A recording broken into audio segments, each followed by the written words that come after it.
The path to personal growth begins with a single step, and as we bid farewell to 2023, it's time to ask ourselves a crucial question. What can we do today to become the best version of ourselves tomorrow?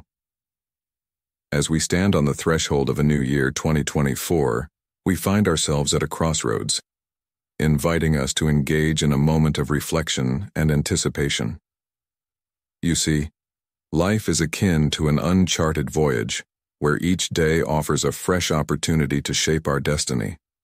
The ancient Stoics, with their profound insights, grasped this fundamental truth. They were not mere philosophers lost in contemplation. They were realists, intimately attuned to the ebb and flow of existence. A familiar phrase that hints at a brighter future and a better self is the concept of reinventing oneself. But how many truly grasp the depth of this notion? How many embark on this transformative journey? With the arrival of 2024, it's time for a profound awakening. This video serves as your comprehensive guide to the art of self-recreation in the upcoming year, drawing upon Stoic philosophy and the wisdom of other intriguing thinkers. So, join us as we explore 10 Stoic habits to embrace in 2024 and 11 anti-Stoic patterns you should leave behind in 2023. Crafted to ease your transition from the old year to the new, these are not mere concepts to ponder. They are actionable principles to live by. Rest assured, we won't delve into intricate jargon. This is Stoicism for the contemporary world, straightforward, practical, and directly applicable to your daily life. Welcome to our journey into the heart of Stoicism, where we'll embark on a transformative exploration through 3 distinct yet interconnected segments. Our first segment delves into the 10 Stoic habits to practice in 2024, a guide to integrating timeless Stoic principles into our daily lives. As we navigate these habits, remember the words of Marcus Aurelius: "Waste no more time arguing about what a good man should be one." This quote encapsulates the essence of Stoicism: action over deliberation. In our second segment, we'll reflect on the 11 anti-Stoic things you should leave behind in 2023. This part is crucial for shedding the unnecessary burdens and misconceptions that hinder our Stoic growth. It's about recognizing and letting go of what doesn't serve our higher purpose. The final segment, how to recreate yourself like a Stoic in 2024, is perhaps the most transformative. Here we'll delve into the art of not caring, a misunderstood yet vital Stoic practice. This isn't about indifference to others. Rather, it's about focusing our care and attention on what truly matters, on what we can control, and gracefully releasing the rest. As Epictetus wisely said, "We cannot choose our external circumstances, but we can always choose how we respond to them." This segment will guide you through various philosophical perspectives on happiness, offering insights from past philosophers and their views on leading a fulfilling life. So, stay with us until the end of this video. Let's now step into the first part, 10 Stoic habits to practice in 2024, and begin our journey towards a radiant and purposeful year ahead. Remember, Stoicism isn't just a philosophy. It's a way of living, a path to inner peace and resilience in the face of life's constant changes. Let's embrace these teachings and see how they can illuminate our paths in the coming year.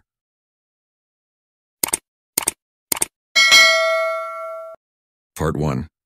10 Stoic habits to practice in 2024. 1. Start small. In our journey through the Stoic path, let us begin with a simple yet powerful principle. Start small. George Washington, a figure of resilience and determination, often quoted the Scottish proverb, "Many mickles make a muckle." This saying, though modest, holds a deep truth. The monumental is composed of the minuscule. This echoes the wisdom of Zeno, the founder of Stoicism, who wisely stated, "Well-being is realized by small steps, but it's no small thing." He recognized that true transformation unfolds not in giant leaps but through small, consistent efforts. Imagine the process of planting seeds. Each minuscule seed, though tiny, harbors the potential to blossom into something extraordinary. To bring this into our lives, consider a goal like reading more. Rather than setting a daunting target, start with something manageable, like reading a page each day. It's akin to crafting a mosaic, where each tiny piece contributes to a magnificent whole.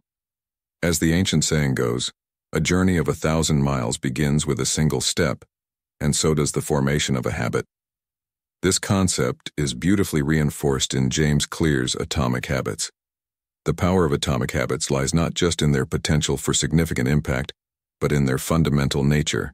An atom, the smallest unit, holds incredible energy. Similarly, our smallest habits are the cornerstones of remarkable transformation. Here's a Stoic insight. The practice involves not only doing small things, but also thinking small. Steer clear of the snare of grand, elusive promises. Focus instead on the immediate and attainable. By accumulating these modest victories, you'll discover they pave the way to substantial change. Remember, even the grandest river begins as a mere trickle. As we embark on the year 2024, let's harness the strength found in starting small. In the words of Zeno, let us not forget that no act of kindness, no matter its size, is ever wasted. This is our first step on the Stoic path, a journey of incremental yet impactful strides, leading us towards a life of fulfillment and resilience. 2. Stop letting anxiety rule over you. In our journey through life, we often encounter a silent storm, one that rages not in the world but within ourselves: anxiety. This shadowy presence whispers of potential disasters and looming failures, attempting to dominate our thoughts. Yet as Stoics, we must remember we are not marionettes, and anxiety should not be our puppet master. Consider the wisdom of Marcus Aurelius, an emperor who faced immense pressures. He once reflected in his meditations, "Today I escaped from anxiety," or "No, I discarded it because it was within me." This insight is profound. The turbulence we feel is not external, it's internal, a creation of our own minds. To break free from anxiety's grip, we must first acknowledge it as a creation of our thoughts, a mist that distorts reality, turning minor issues into insurmountable obstacles. The solution lies in dispelling this fog, in seeing the world as it truly is, not through the lens of our fears. Mindfulness is our ally in this endeavor. Pause, breathe, and question your worries. Are they reflections of reality, or shadows of unfounded fears? Often you'll discover they are the latter. It's crucial to dispel a common misconception. Anxiety is not a tool for problem solving. In reality, it's the opposite. It doesn't equip us for challenges. It immobilizes us, akin to rocking in a chair, motion without progress. As we embrace the new year, let's commit to freeing ourselves from the chains of anxiety. Let's face life with clarity and composure. Heed the words of Aurelius. You have power over your mind, not outside events. Realize this and you will find strength. The true storm to conquer is the one raging inside us. Remember, by mastering our minds, we can navigate life's challenges with a serene spirit and a resilient heart, embodying the essence of Stoicism in our daily lives. 3. Create a routine. The Stoic philosopher Seneca, whose insights have echoed through time, profoundly stated, "Life without a design is erratic." He understood that a day shaped by structure is a day well lived. So, how do you forge this life map? It's not about mirroring someone else's day, it's about sculpting a routine that aligns with your inner rhythm. Begin by pinpointing when you feel most alive and alert. Are you an early bird, reveling in the serene embrace of dawn, like I am? Or do you find your stride later in the day? Shape your routine to harmonize with this personal tempo. Allocate your peak hours to tasks that demand your utmost focus and creativity. For someone like me, seizing control of the morning is key. I kickstart my day with activities that set a positive tone, a refreshing walk, a period of introspection, or diving into a creative endeavor while the rest of the world is still in slumber. But it's crucial to remember that a routine isn't solely about work, it's about cultivating a balanced life. Weave in activities that rejuvenate your mind, body, and spirit, be it reading, exercising, or cherishing moments with loved ones. The secret ingredient? Consistency. It's the adhesive that binds your routine together. As you steadfastly adhere to this routine, you'll notice it becomes a fertile ground for healthy habits to flourish. Seneca's wisdom rings true here, emphasizing the importance of principles. And what is a routine if not a daily lived principle? By embracing this structured approach, you transform what could be a tumultuous sea of uncertainty into a well-orchestrated dance of efficiency and tranquility. Let your routine be your compass, guiding you through each day with purpose and serenity. Give yourself the order to stop. In the heart of every man lies a battle, not always against external forces, but often against the inner tides of habits and impulses. This struggle is vividly illustrated in the life of Dwight D. Eisenhower, a man whose name is etched in history. Eisenhower, confronted by a daunting adversary, his own 4-pack-a-day smoking habit, faced a stark ultimatum from his doctor: quit or suffer grave consequences. His decision? A resolute order to himself to stop. Remarkably, after 40 years, he quit smoking instantly. This episode mirrors a profound Stoic axiom, eloquently articulated by Epictetus: no man is free who is not master of himself. Eisenhower's story transcends the mere act of quitting smoking.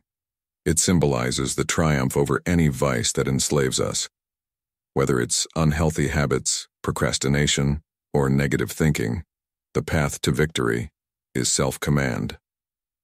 Seneca, reflecting on human nature, stated, "We are all slaves to something." Yet Stoicism empowers us with the realization that we possess the keys to our own liberation. To integrate this into modern life, pinpoint your personal vice. It could be excessive caffeine, habitual social media browsing, or any counterproductive habit. Recognize its impact and make a decisive, immediate resolution to stop. This isn't a gradual shift. It's a firm, conscious break. In doing so, you're not just discarding a habit, you're reclaiming your autonomy. As we embark on 2024, embrace this empowering truth. You are the architect of your fate, with self-mastery as your foundational command. Remember, time, our most precious asset, is often frittered away on trivial pursuits. We bemoan a lack of time, yet our screen time statistics often reveal a different story. It's not about having more time. It's about optimizing the time we have. 5. Awareness and action. Your time is a precious resource, and let's start by tracking where it flows. Spend a day or a week noting down your activities. You might be surprised to see how much time slips away on trivial things. This realization is your first step towards transformative change. Now it's time for decisive action. Begin by cutting down on distractions. Set boundaries on your app usage, allocate specific times for checking the news, and resist the urge to mindlessly surf the web. This isn't about disconnecting from the world, it's about not letting it overwhelm you. As you start to reclaim your time, you'll discover more of it for what truly matters: chasing your dreams, strengthening relationships, and personal growth. This practice transcends mere time management. It's about managing your life. It ensures that your valuable hours are invested in activities that enrich, not drain, your life. As we step into 2024, let's draw inspiration from Epictetus's wisdom. Focus your energy and time on what genuinely enhances your well-being and growth. Remember, each minute spent on something insignificant is a minute lost from something significant. Let's make every moment count, channeling our efforts into what truly matters, and in doing so, elevate the quality of our lives, to something difficult. In the spirit of Seneca, a towering figure in Stoicism, let's embrace a powerful habit for 2024. Do something difficult. Seneca, more than just a philosopher, was a man of action. His ritual of plunging into the icy Tiber wasn't a mere swim. It was a bold declaration of self-mastery. He wasn't just braving the cold waters. He was igniting an internal fire of resilience and self-assertion. This act serves as a profound reminder that embracing difficulty can be an incredibly empowering experience. To integrate this Stoic wisdom into our daily lives, we must dare to step beyond the familiar comforts. It's about choosing a challenge that unsettles you, something that nudges you out of your comfort zone. This could be anything from rising an hour earlier and during a cold shower, voicing your opinion in a meeting, to learning a new skill. The nature of the challenge is secondary. What matters is the act of stretching your limits. In these moments of discomfort, we experience the most significant growth. Here, we discover our true potential. The core of this practice lies not in the challenge itself, but in asserting your will over instinctual responses. It's a powerful affirmation of your inner strength, showing that you are more than your fears and doubts. As you undertake this journey of challenging yourself, keep Seneca's unspoken mantra in mind. I control my actions, my reactions, and my mind. Let 2024 be the year you wholeheartedly embrace challenges, proving to yourself that you are capable of overcoming difficult tasks. Remember, it's through facing challenges that we don't just endure, we flourish. In the words of Marcus Aurelius, another Stoic luminary, the impediment to action advances action. What stands in the way becomes the way. Let this be your guiding principle as you confront and conquer the challenges that lie ahead. 7. Associate with people who make you better. Seneca, a luminary in the Stoic world, eloquently expressed in his letters, urging us to surround ourselves with individuals who elevate our being, stating, "Associate with those who will make a better man of you." This wisdom transcends beyond mere friendship. It's a conscious selection of influences that sculpt our character and destiny. In the modern era, this Stoic principle remains strikingly relevant. Begin by introspecting your social circle. Reflect on those you interact with most frequently. Do they embody the virtues you admire and strive for? The quest isn't for perfection in others, but for those who challenge and nurture your growth, aligning with your values. Imagine yourself as a seed planted in fertile ground, thriving in an environment that fosters development. Be wary, for as the saying goes, if you dwell with those who limp, you may learn to limp as well. It's not solely about steering clear of negative influences, but also actively seeking positive ones. Forge your Stoic circle, perhaps through a book club, a philosophical discussion group, or a circle of friends dedicated to mutual improvement. Engage in activities that enrich both mind and soul. Exchange ideas, engage in philosophical debates, and inspire each other to greater heights. As Seneca aptly put it, we learn as we teach. By surrounding yourself with those who propel you forward, you'll find yourself not just meeting challenges but surpassing them. Let 2024 be the year you meticulously cultivate your garden of influences, ensuring each person in it contributes positively to your life's odyssey. 8. Stop fearing change. Imagine life as an endless ocean where change is like the waves that roll towards the shore. If you resist these waves, you might find yourself struggling against the tide, but if you learn to ride them, you'll be swept forward in an exhilarating journey. This brings to mind the wisdom of Marcus Aurelius, who in his meditations contemplated deeply on the nature of change. He saw life as a dance of continuous transformation, a rhythm of ebb and flow. When we fear change, we shut ourselves off from the vast sea of possibilities and opportunities that it brings. But it's not just about accepting change, it's about embracing it wholeheartedly. To truly integrate this into your life, begin by altering your viewpoint. See change not as a looming threat, but as an inevitable, thrilling part of existence. It's an opening for growth, learning, and fresh experiences. This year, dare yourself to venture beyond your comfort zone.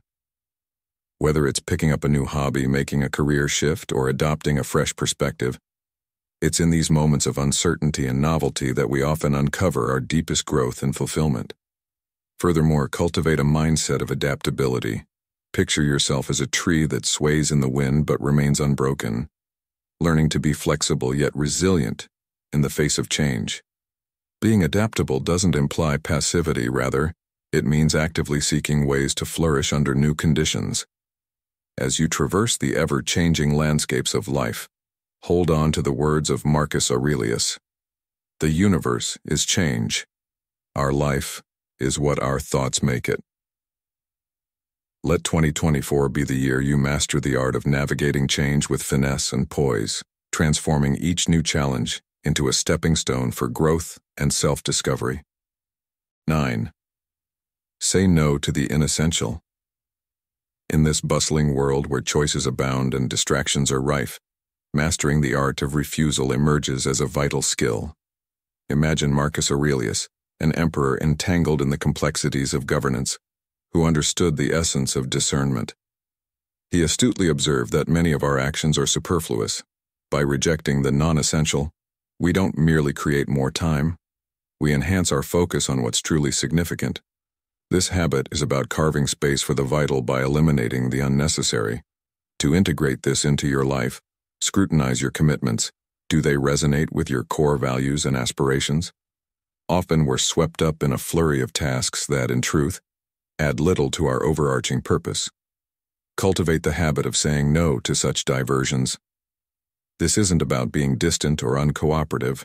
Rather, it's about establishing boundaries that empower you to invest your energy in endeavors that genuinely matter. Consider this. Each time you consent to something trivial, you're inadvertently rejecting something crucial. Reverse this trend. Make your affirmations meaningful. Embrace activities that enrich your existence, be it personal growth, nurturing relationships, or following your passions. This selective affirmation isn't merely a reply. It's a pledge to excel in what's truly important. As we step into the new year, reserve your affirmation for pursuits that draw you nearer to your ideal self. In the words of Marcus Aurelius, constantly question, is this necessary? Let 2024 be the year you hone the subtle yet powerful art of saying no to the trivial, steering your life towards a realm of concentrated purpose, fulfillment, and profound contentment. 10. Come back to rhythm. Marcus Aurelius, an emblem of wisdom and resilience, once profoundly stated, "The impediment to action advances action. What stands in the way becomes the way." This quote perfectly aligns with the essence of our 10th habit, embracing our humanity, including our imperfections and missteps. This habit is not just about acknowledging our fallibility, but also about celebrating our capacity to rise and return to our rhythm time and again. It's a testament to our resilience and the beauty inherent in our humanity. When we falter, be it in our diet, exercise routine, or personal resolutions, it's crucial to perceive these moments not as failures, but as integral parts of our growth journey. The real question lies in our response to these setbacks. Do we succumb to self-criticism, or do we acknowledge our slip and gently guide ourselves back to our intended path? The latter, a habit of self-compassion and persistence, is what we must strive for. Each instance of returning to our path is a reinforcement of our resilience.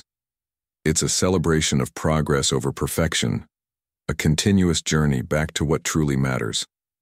Epictetus, another Stoic sage, aptly said, "It's not what happens to you, but how you react to it that matters." This wisdom is particularly relevant as we step into 2024, urging us to embody these Stoic practices not merely as theoretical concepts, but as daily actions that sculpt our lives.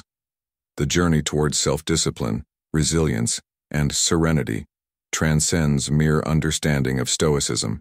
It demands living it. Every day presents a fresh opportunity, a new canvas where our actions paint the portrait of our lives. So begin today. Choose a practice, be it a moment of morning reflection or an act of kindness, and witness its transformative power in your life. Your stories of transformation and feedback are the lifeblood of this journey, keeping it dynamic and evolving. Together, let's tread this path of continual growth, sharing our experiences and inspiring not just ourselves, but also those around us in our modern lives. Before we delve deeper into the next enlightening segment, I'd like to express my gratitude for your presence here on Stoic in Your Life. Your journey through this video is a testament to your dedication to personal growth and Stoic wisdom. In the comments, share "I am Stoic" to signify your commitment to integrating these timeless teachings into your daily life. Stay tuned as we continue to explore the profound depths of Stoicism together. Part 2. 11 Anti-Stoic Things You Should Leave Behind in 2023. 1. Don't brag about your accomplishments. The Stoics left us with a powerful message. When we speak of our victories, ego and vanity can grow, becoming obstacles to true virtue. They warned us that our preoccupation with external validation binds us in chains of pride, trapping us in a futile chase for fleeting recognition. This path, they cautioned, is riddled with disappointment. Instead, the Stoics taught us that real success isn't about pausing for applause. It's about quietly contributing to the betterment of our community, fostering noble qualities like justice, compassion, and wisdom. So, as we step into a new year, let's embrace this Stoic wisdom. Let's focus on our inner growth and the quiet contributions we can make to those around us. Remember, true virtue lies not in the applause we receive, but in the silent, steady progress we make towards becoming better, more compassionate individuals. This is the path to a fulfilling and meaningful life. 2. Do not discuss issues that have not been overcome. In your journey toward Stoic wisdom and virtue, remember that every step, every detour and setback is not just an obstacle but a chisel shaping your soul and character. It's these internal conflicts, often unseen, that truly measure your inner strength, not just your external successes. But why did the Stoics caution against discussing unovercome challenges? Their deep understanding of human nature revealed a truth. Ego and pride can cloud our vision, leading us to miss the essence of true virtue. The pursuit of external validation can obscure our true potential. The Stoics didn't see easily displayed achievements as true victories. They sought real glory in actions that served humanity, grounded in fairness, kindness, and wisdom. Their true wealth was found in the radiance of an ethically sound character and a peaceful soul, not in material riches. This philosophy was rooted in accepting fate amidst adversity.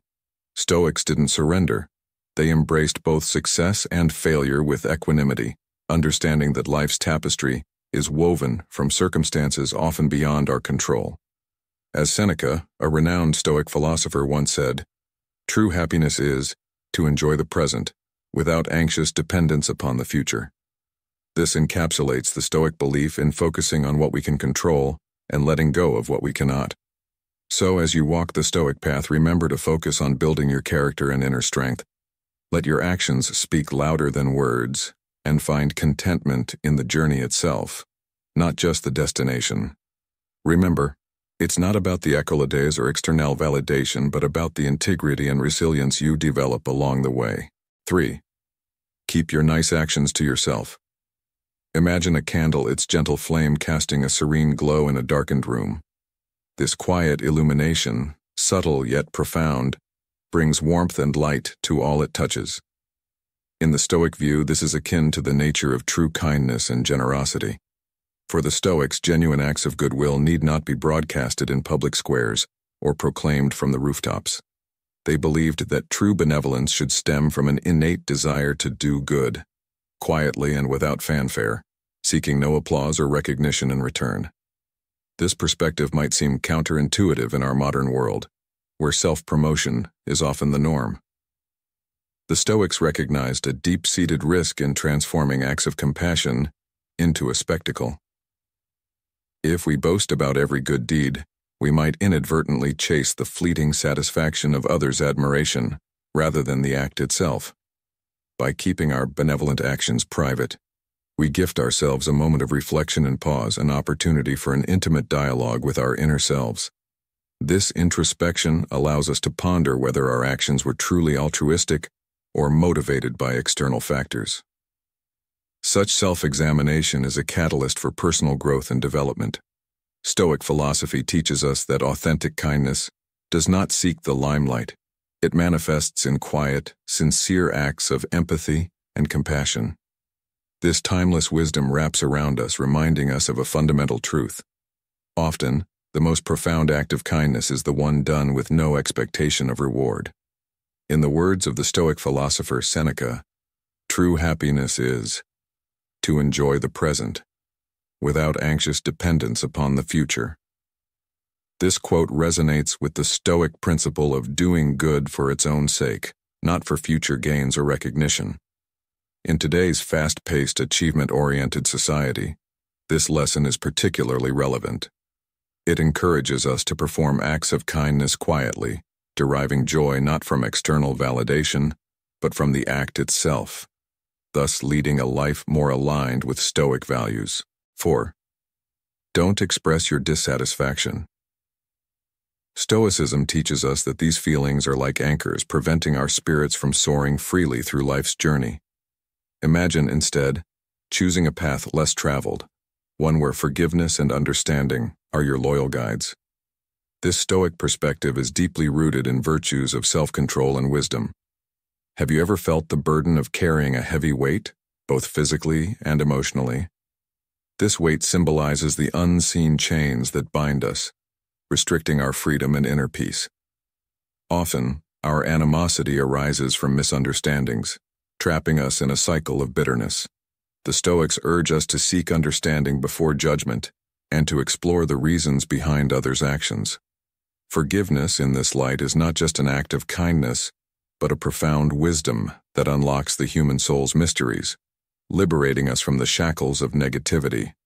Remember, resentment and anger are silent toxins, flames that consume our peace if left unchecked. By embracing forgiveness and understanding, we discover an oasis of calm and serenity. Stoic wisdom illuminates a universal truth. Forgiveness is the key to our own liberation. It's a beacon guiding us through mental tempest towards a haven of tranquility.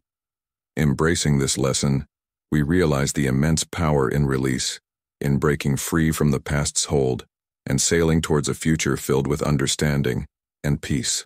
5. Don't discuss your innermost dreams. Imagine holding a delicate, rare seed in your hand, representing your deepest aspirations and dreams. How would you protect it from the harsh winds and storms that might prevent it from growing? The Stoics, with their profound wisdom, teach us a valuable lesson here. They believed that our dreams and goals are like precious seeds that should be planted deep within our souls, shielded from the harsh elements of others' opinions and criticisms.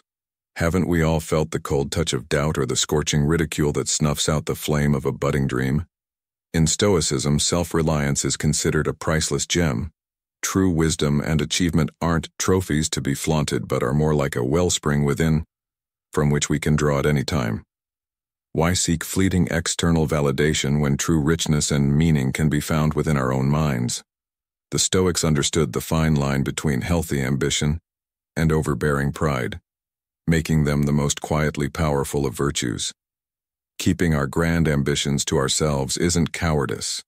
It's a conscious choice to tread the path of humility, steering clear of the blinding arrogance. There's no need to broadcast our dreams for all to hear.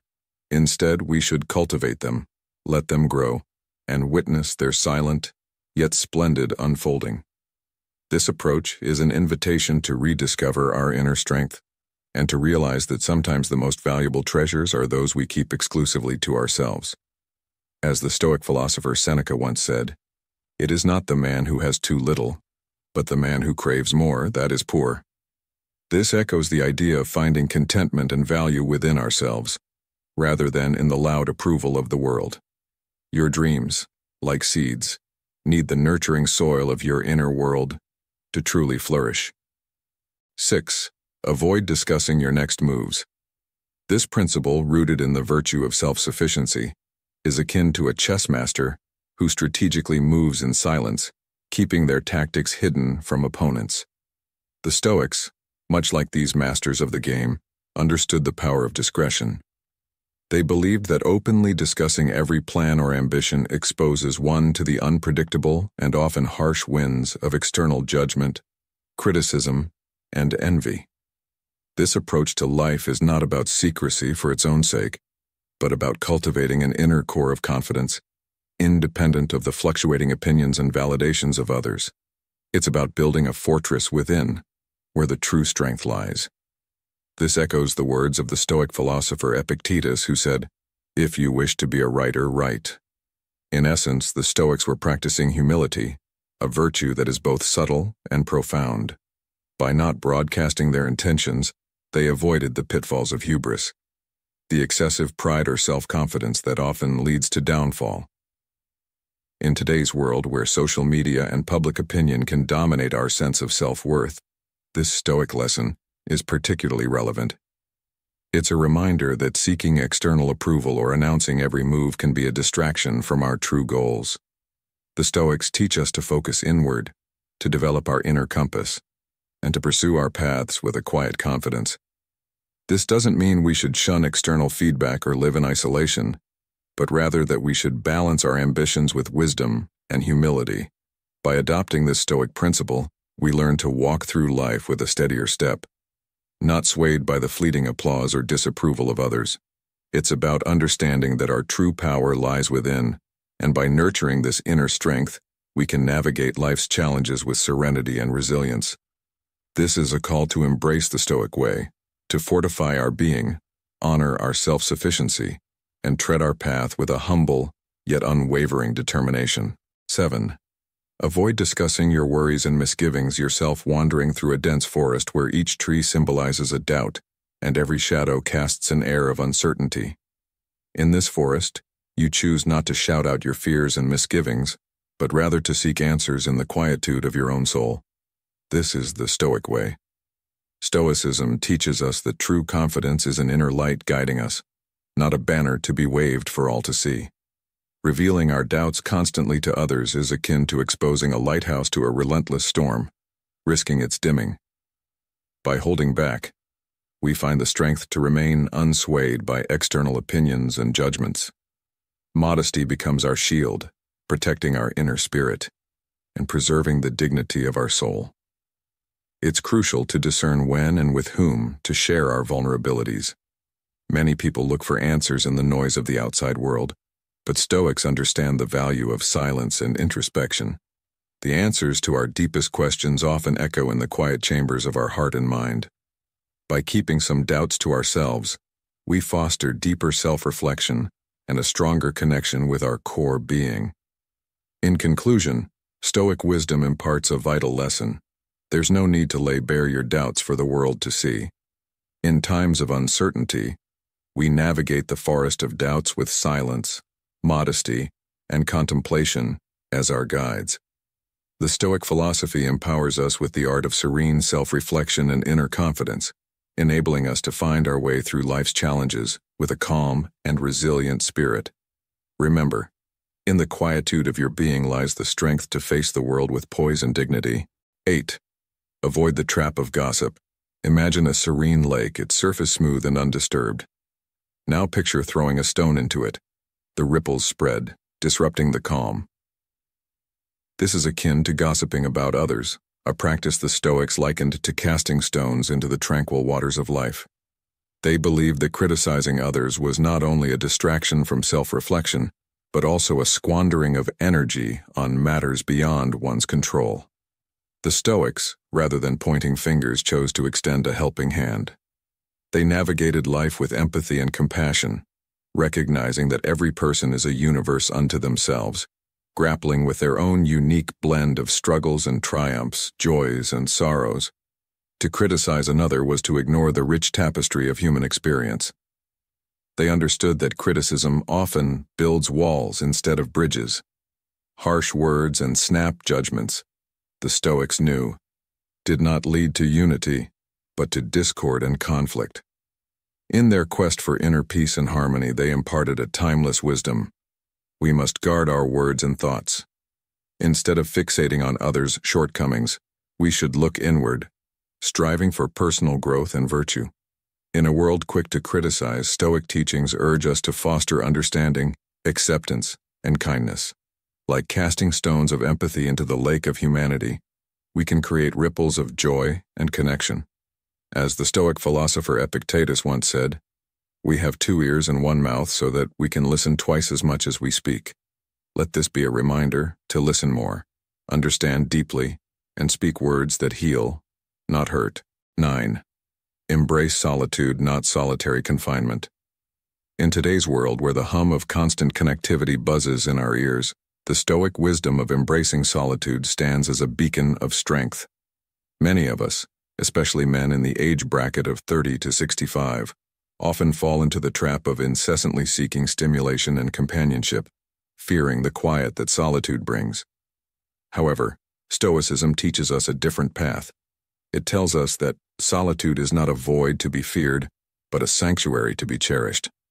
In the words of Seneca, a renowned Stoic philosopher, true happiness is to enjoy the present, without anxious dependence upon the future. The Stoics saw solitude as a time where the mind could waltz freely, unshackled from the chains of societal expectations and judgments. It's a misconception that solitude equates to loneliness. On the contrary, in these moments of retreat, one finds a connection not with the external, but with an expansive inner universe brimming with insights and revelations. It's in this quietude that the most profound thoughts and ideas emerge, untainted by the cacophony of the outside world. In our modern era, where the pursuit of social media validation seems to dominate, Stoicism invites us to reevaluate our priorities. By stepping back from the relentless demand for external validation, we create a space for our soul to breathe. In this profound silence, we discover the symphony of our essence, a melody that doesn't need to be broadcasted but is felt in its purest form. This introspection allows us to understand our true selves better, leading to a life of authenticity and purpose. Therefore, as we move forward into 2024, let us leave behind the unnecessary fear of solitude. Let's embrace these moments of quiet as opportunities for self-discovery and growth. In doing so, we align more closely with our true nature, finding peace and clarity in the stillness that only solitude can offer. 10. Don't bring up unlearned teachings. In our journey through life, we often stumble upon the universal truth that everyone makes mistakes. It's not the errors themselves, but how we respond to them that truly shapes our character. This is a cornerstone of Stoic philosophy, which views these moments not as reasons for despair but as golden opportunities for growth and self-discovery. In today's world, there's a relentless pressure to project an image of perfection. We're quick to broadcast our successes while we sweep our failures under the rug. Yet Stoicism offers a refreshing alternative, embracing our mistakes not as emblems of weakness, but as beacons guiding us towards self-improvement. The Stoics didn't shy away from their responsibilities or try to conceal their shortcomings. Instead, they embraced a period of deep, personal reflection. Every misstep was seen not as an end, but as a fresh start, a new chapter in the endless pursuit of virtue and wisdom. Imagine an artist who turns a stray brushstroke into a critical element of their masterpiece. Similarly, the Stoics transformed their failures into stepping stones for progress. In an era where oversharing is the norm, the Stoic approach teaches us the value of introspection and the grace found in silence. So, as we move forward, let's take this wisdom to heart.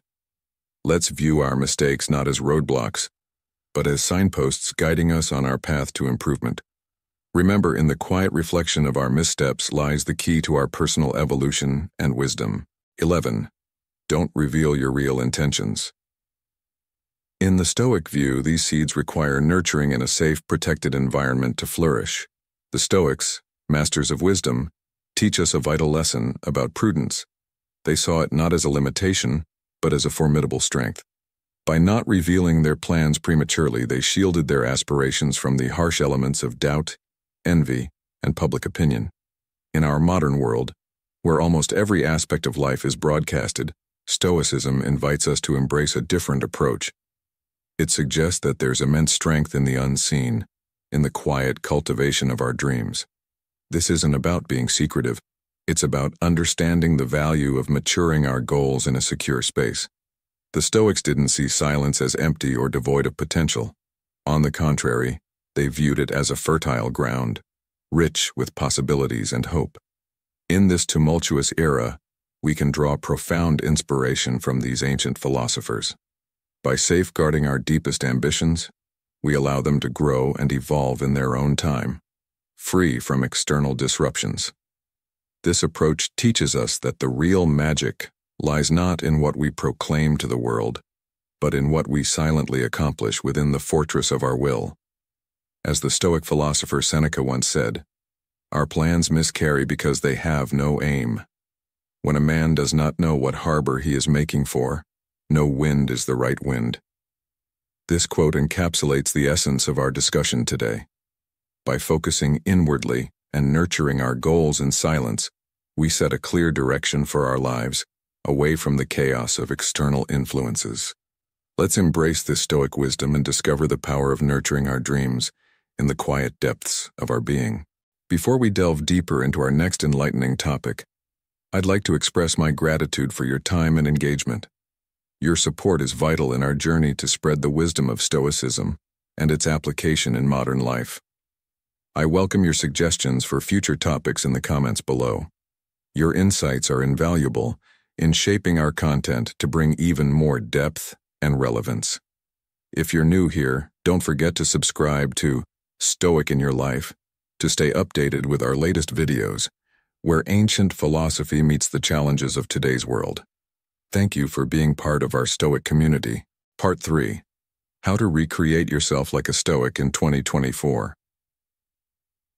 Envision a life where the opinions of others are like whispers in the wind, inconsequential to your inner peace. This is the essence of what we'll explore first, the art of indifference. This isn't about apathy, it's about liberation. In this state, you become the sovereign of your own life, unswayed by the external tumult. Here, happiness isn't pursued, it's a natural state, waiting to be acknowledged. But to truly detach from external influences, one must embark on an inward journey. Now let's address the art of selfishness. Before the term sets off alarms, ponder this. How can you extend genuine love to others if you haven't first nurtured love for yourself? We'll delve into why embracing selfishness in its truest sense and self-love are foundational to a fulfilling life. Next, we navigate the quest for purpose amidst life's chaos. With a newfound understanding of your essence, we explore the human yearning for purpose. It's not about stumbling upon meaning, it's about consciously crafting it. Imagine a life so rich in personal authenticity that each breath is a testament to your true self. We then turn to Stoicism, an ancient philosophy that remains profoundly relevant. As Seneca once said, "Life, if well lived, is long enough." Stoicism teaches us that a good life is defined by virtue, wisdom, and serenity, not material success. It's a life where challenges reefin rather than shatter you. As we usher in 2024, remember that enriches is a transformative journey, not just for the body, but for the soul. It's about uncovering the hidden treasures within, reconnecting with your authentic self, and radiating that energy into the world. The dawn of a new year symbolizes a fresh beginning. The pivotal question isn't if you should transform, but if you're prepared to encounter your greatest self.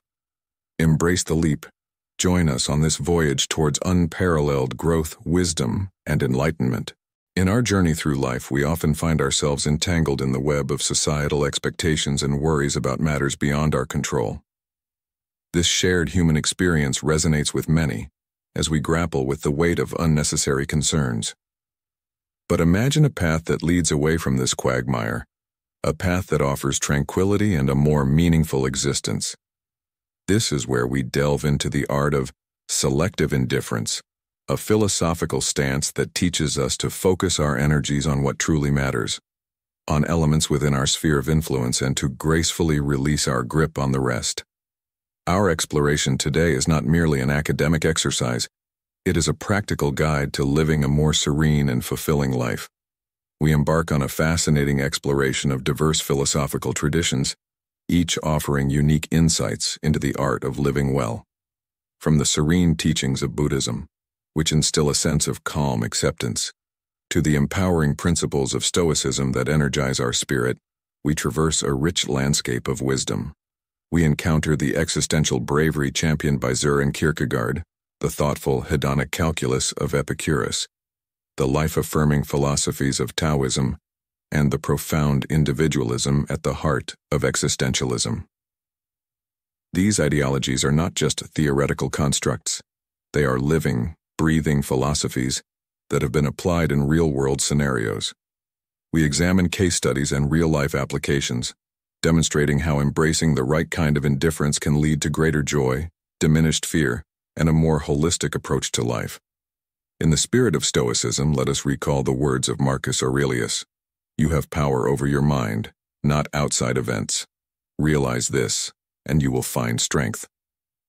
This timeless quote encapsulates the essence of our discussion, urging us to recognize the power of our internal responses over external circumstances.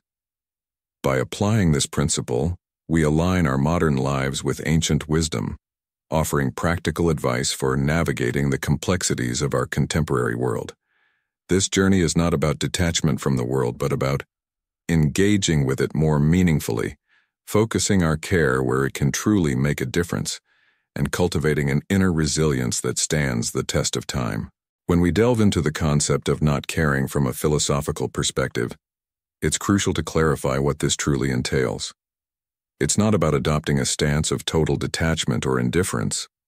Rather, it's about liberating ourselves from the shackles of societal expectations, the fear of the unknown, and the anxiety over factors beyond our control, including the opinions of others. This philosophy, known as the art of not caring, is essentially about recognizing our limitations and selectively investing our attention, effort, and passion.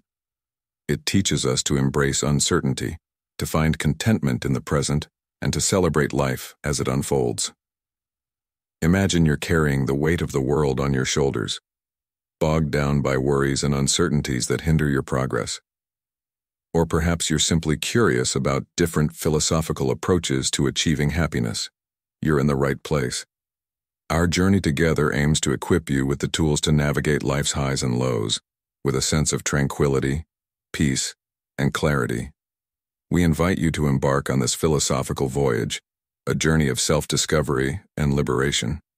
It's an opportunity to learn the art of letting go, to unburden yourself from needless worries, and to step into a life that's more joyful and fulfilling. Let's consider the story of Marcus Aurelius, a Roman emperor and a Stoic philosopher. He faced immense challenges, from political turmoil to personal tragedies. Yet, he remained composed and resilient, focusing on what he could control and accepting what he couldn't. His writings remind us that our reactions to life's events are more important than the events themselves. This story resonates with our theme, illustrating the power of Stoicism in real-life scenarios. In embarking on this transformative journey, let's first immerse ourselves in the profound relationship between philosophy and the essence of happiness. Philosophy, at its core, is a quest for knowledge and a deep-seated love for wisdom. It delves into fundamental inquiries about existence, reality, knowledge, values, reason, and notably, happiness, which is our focal point today. Throughout history, philosophers from diverse eras and backgrounds have grappled with the elusive concept of happiness and the path to attaining it. This quest spans from the ancient Greek philosophers to contemporary thinkers. The overarching aim of philosophical exploration has consistently been the pursuit of happiness. At first glance, happiness appears straightforward and universally applicable. However, a closer examination reveals its complexity and deeply personal nature. Our understanding of happiness is largely shaped by individual experiences, cultural influences, and societal expectations. Yet when viewed through the expansive lens of philosophy, rather than a narrow perspective, the definition of happiness evolves and gains depth. As we navigate this topic, remember the words of the Stoic philosopher Seneca, who said, "True happiness is to enjoy the present without anxious dependence upon the future." This encapsulates the Stoic approach to happiness, finding contentment in the present moment, free from the burdens of future uncertainties. In this video, we'll explore how to recreate ourselves in the Stoic spirit, embracing the present and cultivating a mindset that finds joy and fulfillment in the here and now. Let's journey together, learning to reshape our lives with the wisdom of Stoicism, making each moment count, and discovering a deeper, more personal happiness that resonates with our true selves. In our quest to understand how to recreate ourselves like a Stoic in 2024, let's delve into the diverse intellectual perspectives on happiness, a cornerstone in the Stoic journey of self-reformation. The Greeks laid a significant foundation in this discourse. Aristotle, a towering figure in philosophy, viewed happiness not merely as a fleeting emotion, or a transient state of joy. He introduced the concept of eudaimonia, often interpreted as well-being or the good life. For Aristotle, happiness was about living a life steeped in virtue and wisdom, realizing one's fullest potential, and contributing positively to the world. This pursuit of happiness transcended the mere quest for pleasure. It was about enriching one's inner life. Contrastingly, Epicurus posited that happiness was rooted in the pursuit of pleasure and the avoidance of pain. However, it's crucial to note that Epicurean philosophy does not advocate for hedonistic excess. Instead, Epicurus emphasized the simple, natural pleasures of life such as tranquility, the value of friendship, and engaging in intellectual pursuits. Moving forward to the 17th and 18th centuries, during the Age of Enlightenment, we encounter utilitarian philosophers like Jeremy Bentham and John Stuart Mill. Their perspective on happiness was community-centric. They believed that true happiness lies in maximizing the happiness of the greatest number of people, forming the bedrock of their moral and ethical framework. Arthur Schopenhauer, the 19th century German philosopher, who viewed life as a tapestry woven with pain. His belief was stark, yet profound. Happiness is simply the absence of suffering. Schopenhauer's wisdom teaches us to temper our desires, to mitigate the pain and sorrow that life invariably brings. This perspective invites us to rethink our understanding of happiness. Now let's shift our gaze to the existentialists of the 20th century, like Jean-Paul Sartre and Albert Camus. They championed a radical idea. Life, in its essence, is devoid of inherent meaning. It's a blank canvas, and it's up to us to paint our own picture of happiness and purpose. They challenged societal norms, advocating for authenticity and personal liberty. This notion resonates deeply with the Stoic journey, where the emphasis is on personal responsibility and the creation of one's own path. We also draw inspiration from Eastern philosophies, particularly Buddhism. Buddhism teaches that the path to true happiness lies in releasing our desires and attachments, leading us to a state of inner peace and enlightenment. This aligns with the Stoic principle of focusing on what we can control and letting go of what we cannot. These diverse philosophical viewpoints converge on a crucial insight. Happiness is not a one-size-fits-all concept. Our beliefs, choices, and perceptions are intricately linked to our pursuit of happiness. People find happiness in various ways, some in virtue, others in pleasure, some in freedom, and others in spiritual growth. As you listen, imagine yourself weaving these philosophies into the fabric of your life. Remember, in the Stoic flow, we're not just passive observers, but active participants in our journey of self-reinvention. Whether it's through embracing Schopenhauer's realism, the existentialist's call for authenticity, or the Buddhist path to inner peace, each philosophy offers valuable lessons. Let these stories and allegories guide you, and may they inspire you to recreate yourself with resilience, authenticity, and inner peace. Remember, the path to happiness is uniquely yours to discover and tread. In today's exploration, we're diving into the transformative journey of reshaping ourselves in the Stoic tradition, focusing on the nuanced art of selective indifference. Imagine this. You're on a path to discover a harmonious and fulfilling life. But the key lies in discerning what truly deserves your attention and concern. This quest isn't about finding concrete answers, but rather learning to ask the right questions that guide us towards understanding what happiness really means. The Stoics, like Seneca, who once said, "We suffer more often in imagination than in reality," teach us the power of focusing on what we can control. As we delve into this philosophy, remember, it's not a one-size-fits-all solution. It's about adapting these ancient wisdoms to our modern lives. We're not just learning about Stoicism, we're relearning how to live. By embracing this mindset, we embark on a journey of self-discovery, learning to let go of needless worries and embracing a life of purpose and contentment. So, as you listen, I invite you to open your mind, challenge your preconceptions, and let the profound insights of these philosophical giants illuminate your path to happiness. Remember, it's not about not caring at all, but about caring for the right things in the right way. Let's begin this enthralling adventure together, unraveling the art of Stoic reinvention for a happier, more fulfilling 2024. Now let's talk about Stoicism, an old Greek philosophy which has become famous again recently because it has deep wisdom and useful advice for living a good life. Originating with Zeno of Citium in early 3rd century BC Athens, Stoicism's enduring relevance is largely attributed to later philosophers like Epictetus, Seneca, and Marcus Aurelius, whose teachings continue to resonate in our contemporary world. Central to Stoic philosophy is the emphasis on self-discipline, virtue, and reason. Stoicism illuminates a path to understanding that while we cannot control external events, we have the power to control our reactions to them. This philosophy advocates for a focus on what is within our control and encourages the release of what lies beyond it, fostering a mindset of resilience and emotional strength. Epictetus, once a slave turned scholar, eloquently expressed the Stoic concept of dual power in his work, Enchiridion, or Guide. He stated, "Some things are within our power while others are not.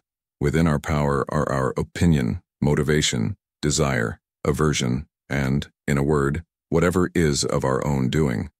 Not within our power are our body, our property, reputation, office, and, in a word, whatever is not of our own doing."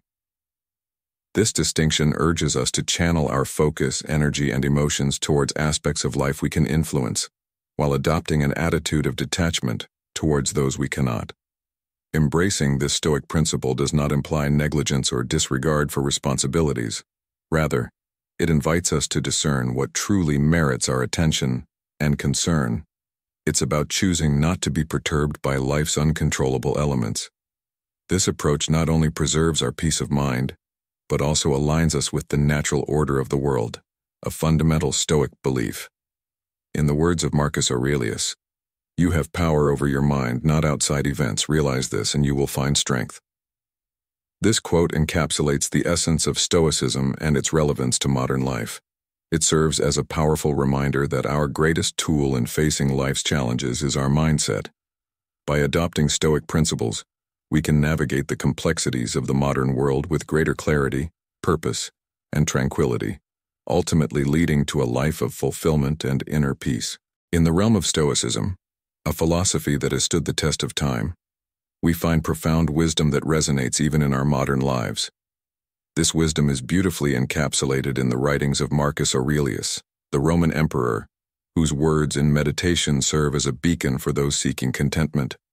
Aurelius, despite his immense power and influence, recognized the fleeting nature of external achievements. He eloquently stated, "Very little is needed to make a happy life. It is all within yourself and your way of thinking." This profound insight highlights the Stoic skill of detachment, emphasizing the importance of inner peace and tranquility over the pursuit of external accolades or societal approval. It's a reminder that our happiness and contentment lie not in the material or the ephemeral, but in our perspectives and inner resilience. Echoing this sentiment, Seneca, another luminary in Stoic thought, offers further enlightenment. His teachings encourage a balanced emotional state, one that is neither overly swayed by misfortune nor excessively jubilant in success. Seneca's words, "True happiness is to enjoy the present without anxious dependence upon the future, not to amuse ourselves with either hopes or fears, but to rest satisfied with what we have, which is sufficient, for he that is so wants nothing," resonate deeply in our contemporary fast-paced world. This perspective teaches us to embrace the present, to find contentment in our current circumstances without being held hostage by future uncertainties or past regrets. Embracing Stoic principles means learning to navigate the constant changes of life with a focus on self-improvement, wisdom, and virtue. It's about cultivating an attitude of contentment with what we have, disregarding the actions and opinions of others, and finding peace in the midst of a chaotic world. By applying these Stoic teachings, we can recreate ourselves, building a life grounded in tranquility and inner strength, a life that is resilient to the ebbs and flows of external circumstances.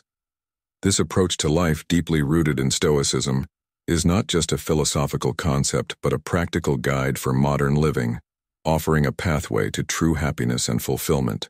In the realm of Stoicism, not caring isn't about indifference but about wisely choosing where to place our care and attention for a fulfilling and serene life. Let's journey from the Stoic perspective to the tranquil gardens of Epicurus, an ancient Greek philosopher and founder of Epicureanism. Contrary to popular belief, Epicureanism isn't a pursuit of physical pleasures or a lavish lifestyle. It's about embracing tranquility, freedom, and friendship, understanding the true nature of pleasure and desire. Epicurus, a beacon of wisdom, taught that joy is life's ultimate goal, yet not all pleasures are worth chasing. He distinguished between kinetic pleasures, arising from satisfying desires, and katastematic pleasures, born from a state of contentment free from pain or longing. Epicurus advocated for a life rich in katastematic happiness, where simple joys are savored without the constant push of desires. His teachings on societal norms and materialistic cravings are pivotal in mastering the art of not caring. He urged for a simple life, distanced from the hustling of Athens, recognizing that many of our desires, like wealth, fame, or power, are shaped by societal expectations, not intrinsic needs. Epicurus warned that these desires, often insatiable, bring more harm than good. He famously stated, "If you want to make a man happy, don't add to his riches, take away from his desires." Imagine a life where you're not constantly chasing after what society deems important, but instead finding contentment in the simplicity and beauty of the present. This is the essence of recreating yourself like a Stoic in 2024. As you embark on this journey, remember Epicurus's wisdom. Seek not to increase your possessions, but to diminish your desires. In doing so, you'll find a path to true happiness and peace, a lesson that resonates through time, guiding us towards a life of genuine fulfillment and joy. We delve into the profound teachings of Epicurus, particularly his views on fear and the fear of death. Epicurus famously stated, "Death does not concern us because as long as we exist, death is not here, and when it does come, we no longer exist." This powerful notion suggests that fearing death is futile, as it is an inevitable part of life. By embracing this, we can live more freely and joyously in the present. Now let's consider how these insights can transform your life. Imagine achieving a state of contentment and inner peace by understanding the true nature of your desires. By distinguishing essential desires from the trivial and learning to master them, you liberate yourself from unnecessary worries and stresses. This liberation paves the way for genuine joy and tranquility. Epicureanism, at its core, teaches that happiness is not derived from material possessions or status, but from internal peace, free of pain and turmoil. It encourages us to find joy in life's simpler aspects, the value of friendship, the power of thought, and the freedom from societal pressures and fears. This philosophy urges us to reevaluate our desires and values, to release ourselves from societal expectations and baseless fears, and to relish in the simple, enduring pleasures of life. Let's appreciate the role of pleasure and desire in our lives, while learning to let go of concerns that don't contribute to our long-term happiness. Remember, as the Stoic philosopher Seneca once said, "True happiness is to enjoy the present, without anxious dependence upon the future." Let this be a guiding principle in our quest to recreate ourselves in the Stoic way for 2024.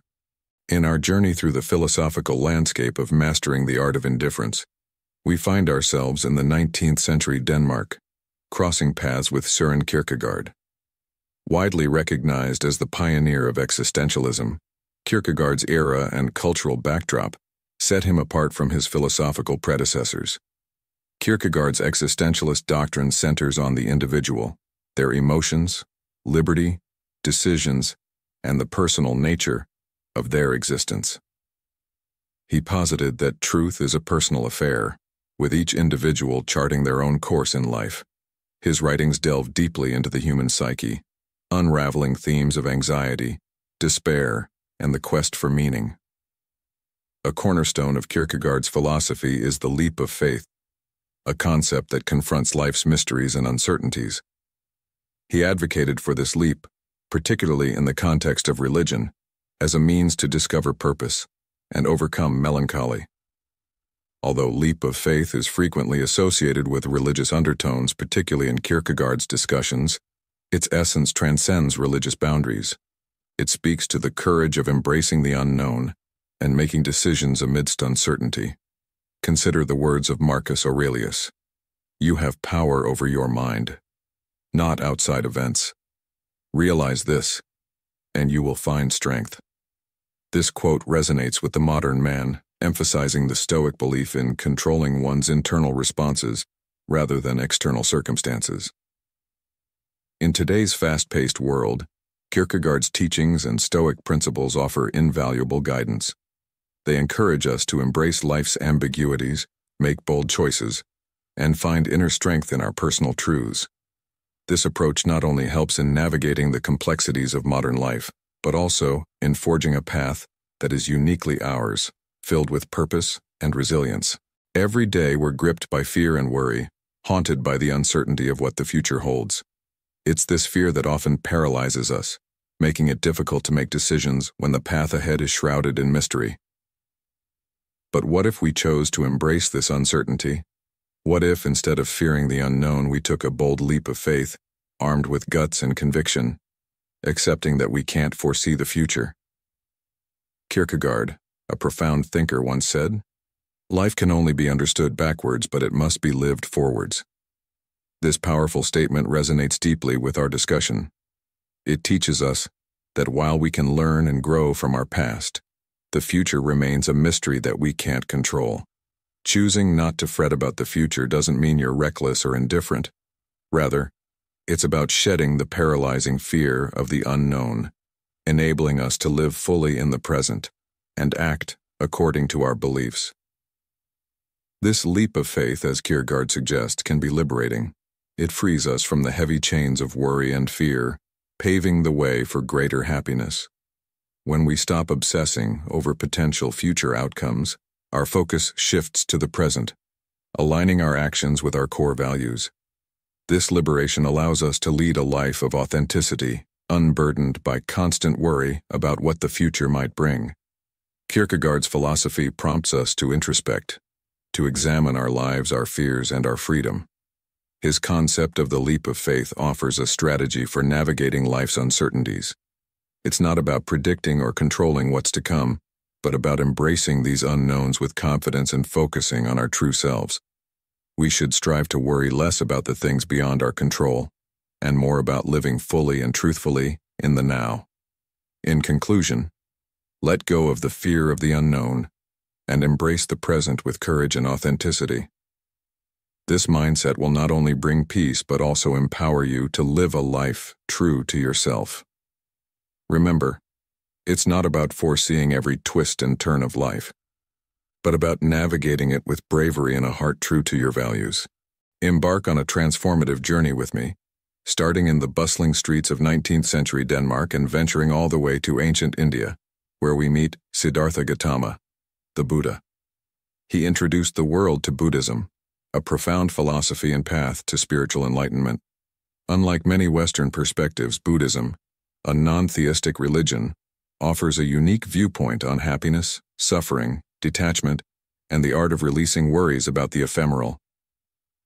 In Buddhism, happiness isn't about fleeting pleasures or fulfilling desires. It's a profound, enduring state of well-being and contentment, born from inner peace and wisdom. This form of happiness is impervious to external circumstances, accessible to all through mindfulness, integrity, and understanding the nature of reality. Central to Buddhism are the Four Noble Truths, which dissect the nature of suffering, its origins, its cessation, and the path to its end. Buddha taught that suffering stems from tanha, or intense craving for something different or more than what is. This craving arises from a misunderstanding of reality, which is inherently impermanent, unsatisfactory, and devoid of a fixed self. Buddhism's concepts of detachment and non-attachment are crucial for understanding its approach to letting go. Detachment in Buddhism isn't about indifference or escape. It's about recognizing and accepting the impermanence of all things. It involves releasing our grip on people, possessions, events, and even ideas, acknowledging their transient nature. Non-attachment complements detachment. It's about not clinging to things, experiences, or thoughts. Practicing non-attachment allows us to fully immerse in life's experiences, joy, sorrow, pleasure, and pain, without being enslaved by these transient emotions. It teaches us to cherish life without being burdened by it. By not fixating on impermanent things, we're not dismissing or undervaluing them. Rather, we're learning to engage with them more meaningfully, savoring their presence, but not suffering from their loss or change. This philosophy, when integrated into our lives, leads to profound inner peace and joy. It enables us to appreciate life's beauty without being swept away in the tempest of desire, aversion, or illusion. You only lose what you cling to. This saying, rooted in Buddhist teaching, serves as a beacon, guiding us towards detachment and non-attachment.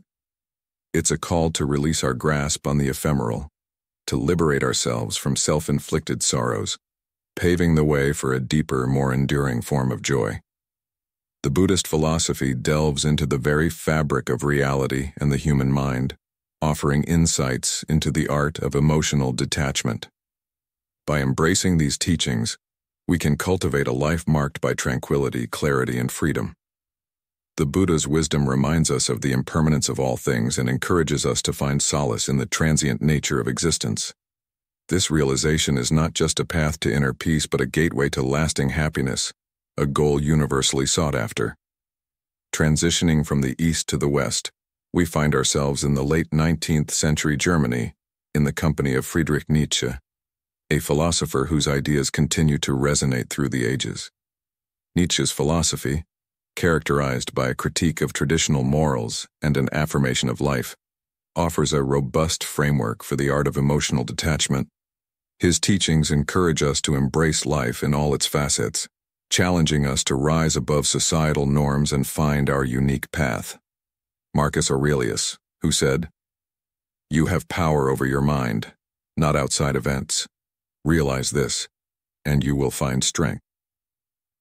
This quote resonates deeply with our quest, emphasizing the Stoic belief in focusing on what we can control, our thoughts and reactions.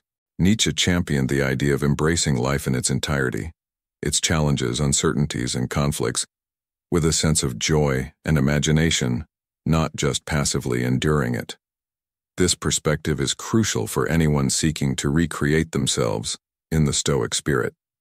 Nietzsche's disdain for conventional morals and societal norms is a cornerstone of his philosophy.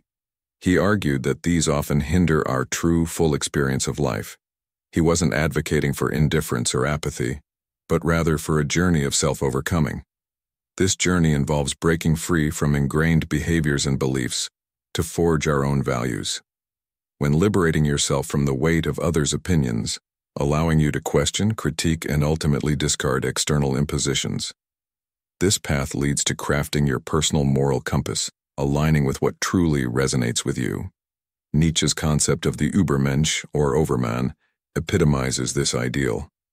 It's about transcending conventional morality, embracing life's tumult, and defining your own ethical framework. Nietzsche's words in "Thus Spoke Zarathustra" are particularly stirring. "I teach you the Overman. Man is something that shall be overcome. What have you done to overcome him?" These words aren't just a statement, they're a call to action, urging us to introspect, innovate, and evolve. So, what can we, as modern Stoics, glean from Nietzsche's philosophy in our journey of self-reinvention? It prompts us to scrutinize our relationship with societal norms and traditional ethics. It encourages us not to be constrained by external standards, but to courageously establish our own values and embrace life in all its complexity. As we continue our exploration, let's hold Nietzsche's powerful insights close. Let's commit to transcending our conditioned selves, daring to set our own standards and learning to accept life in its raw, unfiltered form. This, dear listeners, is the essence of recreating oneself in the Stoic way, finding strength in our values, resilience in our spirit, and joy in the journey of life. In our exploration of the rich tapestry of philosophy, ranging from the Stoic teachings of ancient Greece to the existential musings of Nietzsche and Camus, we've delved into the theoretical aspects of the art of detachment. But the pressing question remains: how do we apply this profound wisdom to our daily lives? How can these philosophical insights truly transform our everyday experiences? Let's embark on a journey to discover practical steps to integrate these lessons into the fabric of our lives. Firstly, let's consider what truly matters to us. Reflect on the Stoic principle of dichotomy of control. It's essential to distinguish between what's within our control and what's beyond it.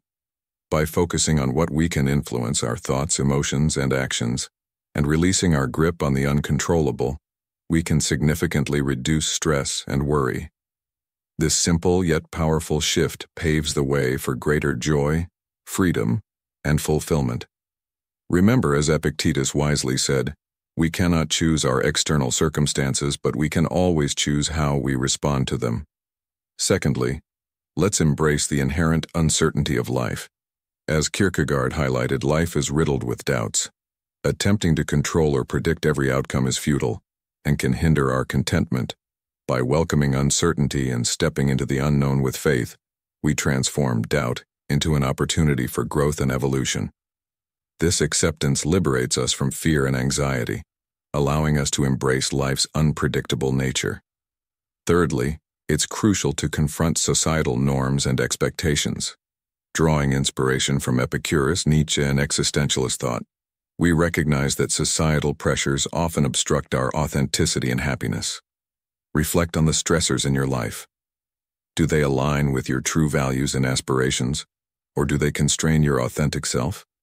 Rejecting societal expectations doesn't mean shirking responsibilities or becoming indifferent. Rather, it's about reclaiming your freedom to choose your path, establish your values, and shape your character. Lastly, we must acknowledge and accept the absurdity of life. Nietzsche's wisdom teaches us to recognize life's inherent folly and embrace it. Instead of seeking external validation or meaning, focus on creating your own significance. This could manifest in your passions, career, relationships, or personal development. Revel in the journey and find joy in your unique struggles and triumphs. In conclusion, by applying these steps, we can recreate ourselves in the Stoic spirit, navigating life with a serene mind and resilient spirit. Let's remember Marcus Aurelius's profound words: "You have power over your mind, not outside events.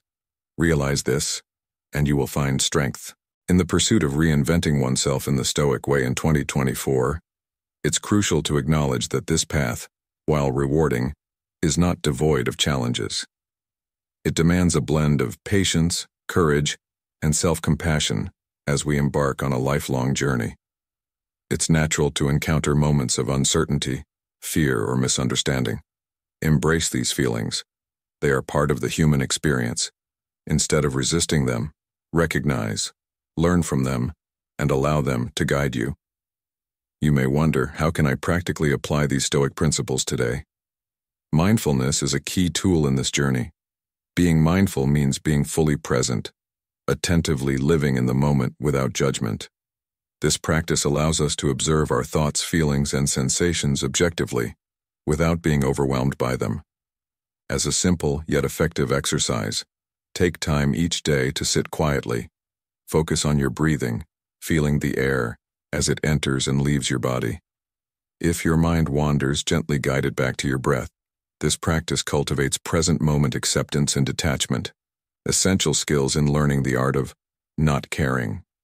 Remember, not caring in Stoicism doesn't imply apathy or neglect.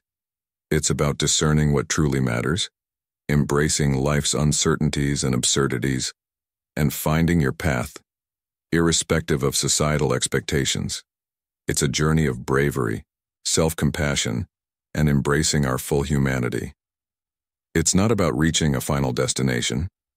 This journey is about recognizing that growth and change are inherent aspects of life.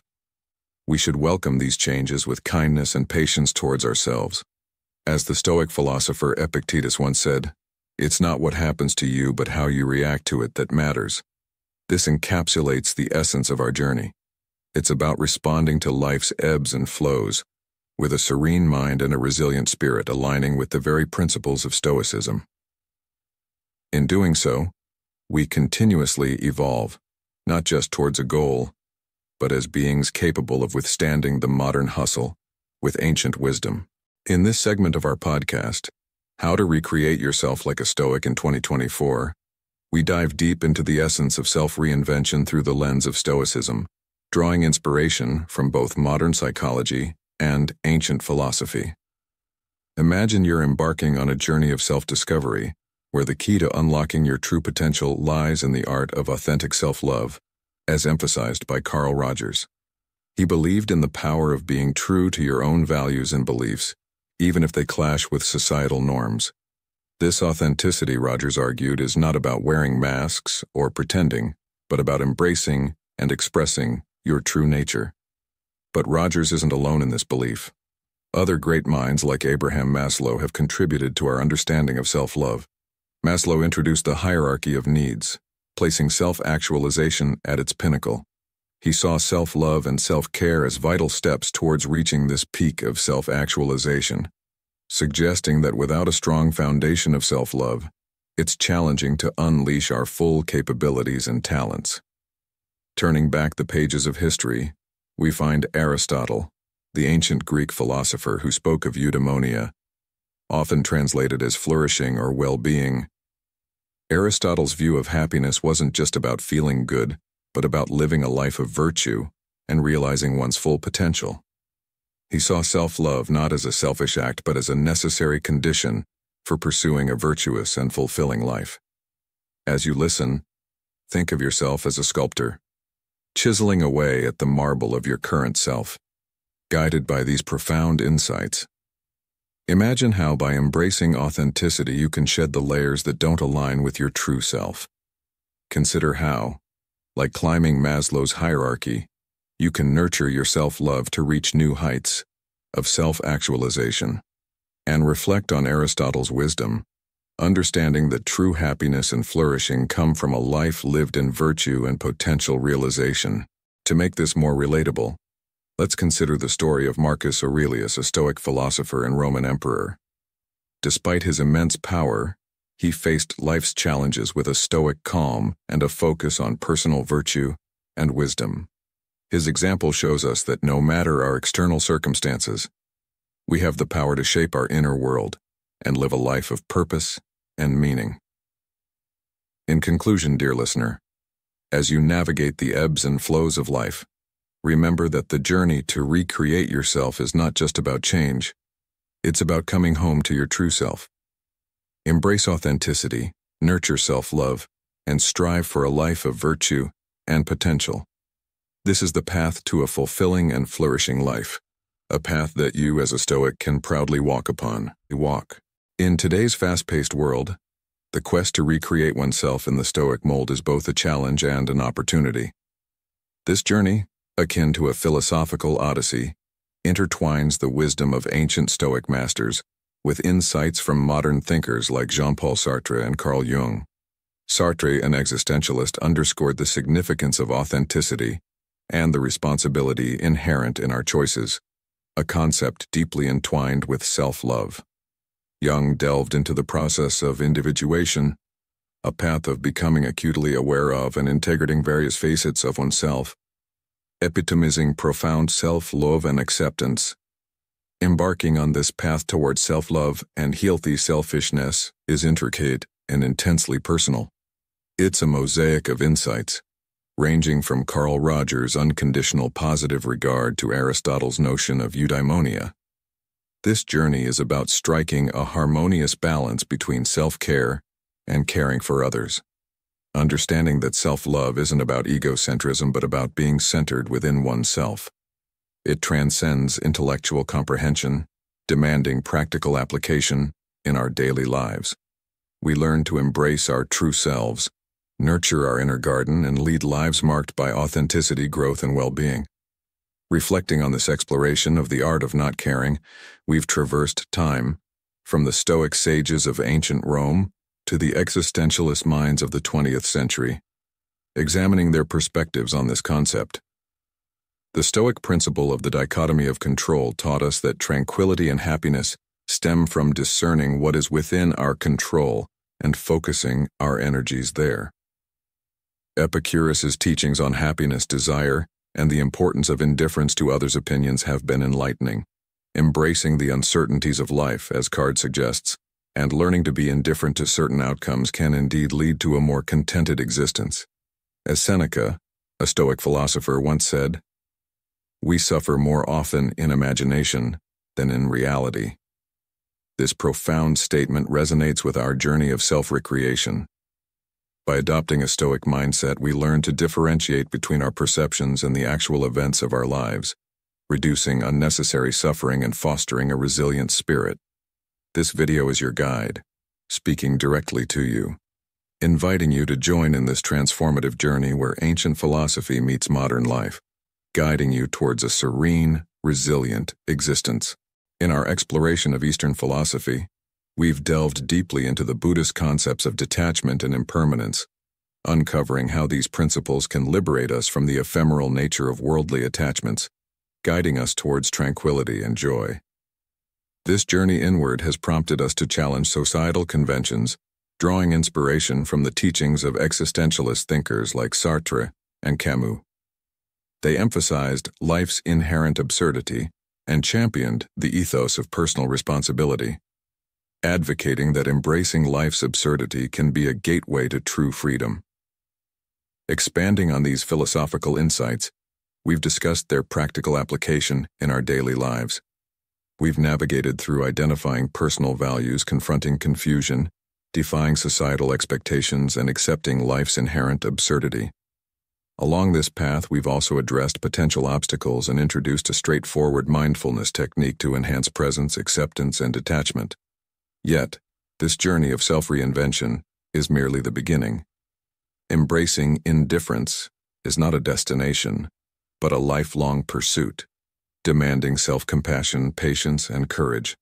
As you delve deeper, continuously apply these philosophical teachings to your life, discerning what truly matters and shedding what no longer aligns with your highest self. Remember, the essence of life lies in the lessons we learn, the perspectives we gain, and the connections we forge. In this pursuit, it's crucial to understand that the art of indifference is not about fostering apathy or negligence.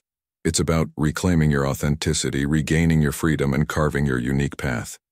It's about discovering your true essence amidst societal norms, uncertainties, and life's inherent absurdity. As the Stoic philosopher Seneca once said, "It is not because things are difficult that we do not dare. It is because we do not dare that they are difficult." This quote resonates deeply with our modern lives, reminding us to embrace challenges with a Stoic resolve, transforming our approach to life's complexities. Therefore, as you embark on this transformative journey, remember that it's about more than just learning to let go. It's about rediscovering and reinventing yourself in a world that often seems nonsensical. Embrace this path with the wisdom of the Stoics, and watch as it unfolds into a life of greater freedom, happiness, and authenticity. Have you ever experienced guilt for indulging in a day of rest, savoring your favorite meal, or dedicating extra time for self-care? Perhaps you've been labeled as selfish for prioritizing your own needs. Today we're going to explore this intriguing intersection of self-love and perceived selfishness, guided by the wisdom of some of history's most influential philosophers and psychologists. Imagine a round table where the likes of Friedrich Nietzsche, Carl Rogers, Abraham Maslow, Aristotle, Ayn Rand, Jean-Paul Sartre, Buddha, and Erik Erikson converge. Each of these trailblazers challenged conventional thinking, illuminating the complex dynamics of self-love and selfishness. We'll delve into their teachings, extracting invaluable insights to enhance our lives. In our world, messages about self-love and selfishness are often contradictory. We're encouraged to be altruistic and selfless, yet simultaneously reminded of the importance of self-love and prioritizing our desires. This dichotomy can leave us feeling confused and burdened with guilt, struggling to strike a harmonious balance. Today's discussion is not just theoretical, it's practical, applicable in both personal and professional realms. By understanding the nuances of self-love and selfishness, we can lead more fulfilling and serene lives. To truly embrace ourselves, flaws and strengths alike, we must learn to set boundaries and carve out time for self-care without remorse or fear of judgment. This journey of self-discovery and acceptance is not an act of selfishness. Rather, it's a vital step towards holistic well-being. Let's embark on this journey together, uncovering the subtle art of balancing self-love with the demands of the world around us. By the end of our time today, you'll be equipped with insights and advice to transform your life, embracing the Stoic path of self-renewal and resilience. In my earlier days, grappling with the concept of self-care was a real challenge. I often found myself sacrificing rest, fun, and even my health, all in the name of avoiding the label of being selfish. I was always ready to lend a hand to others, even if it meant compromising my own well-being. It wasn't until I delved into the realms of philosophy and psychology that I realized the critical importance of self-love and a healthy dose of what can be termed selfishness. This journey of discovery didn't just transform my personal life, it revolutionized my professional world too, bringing in newfound happiness and success.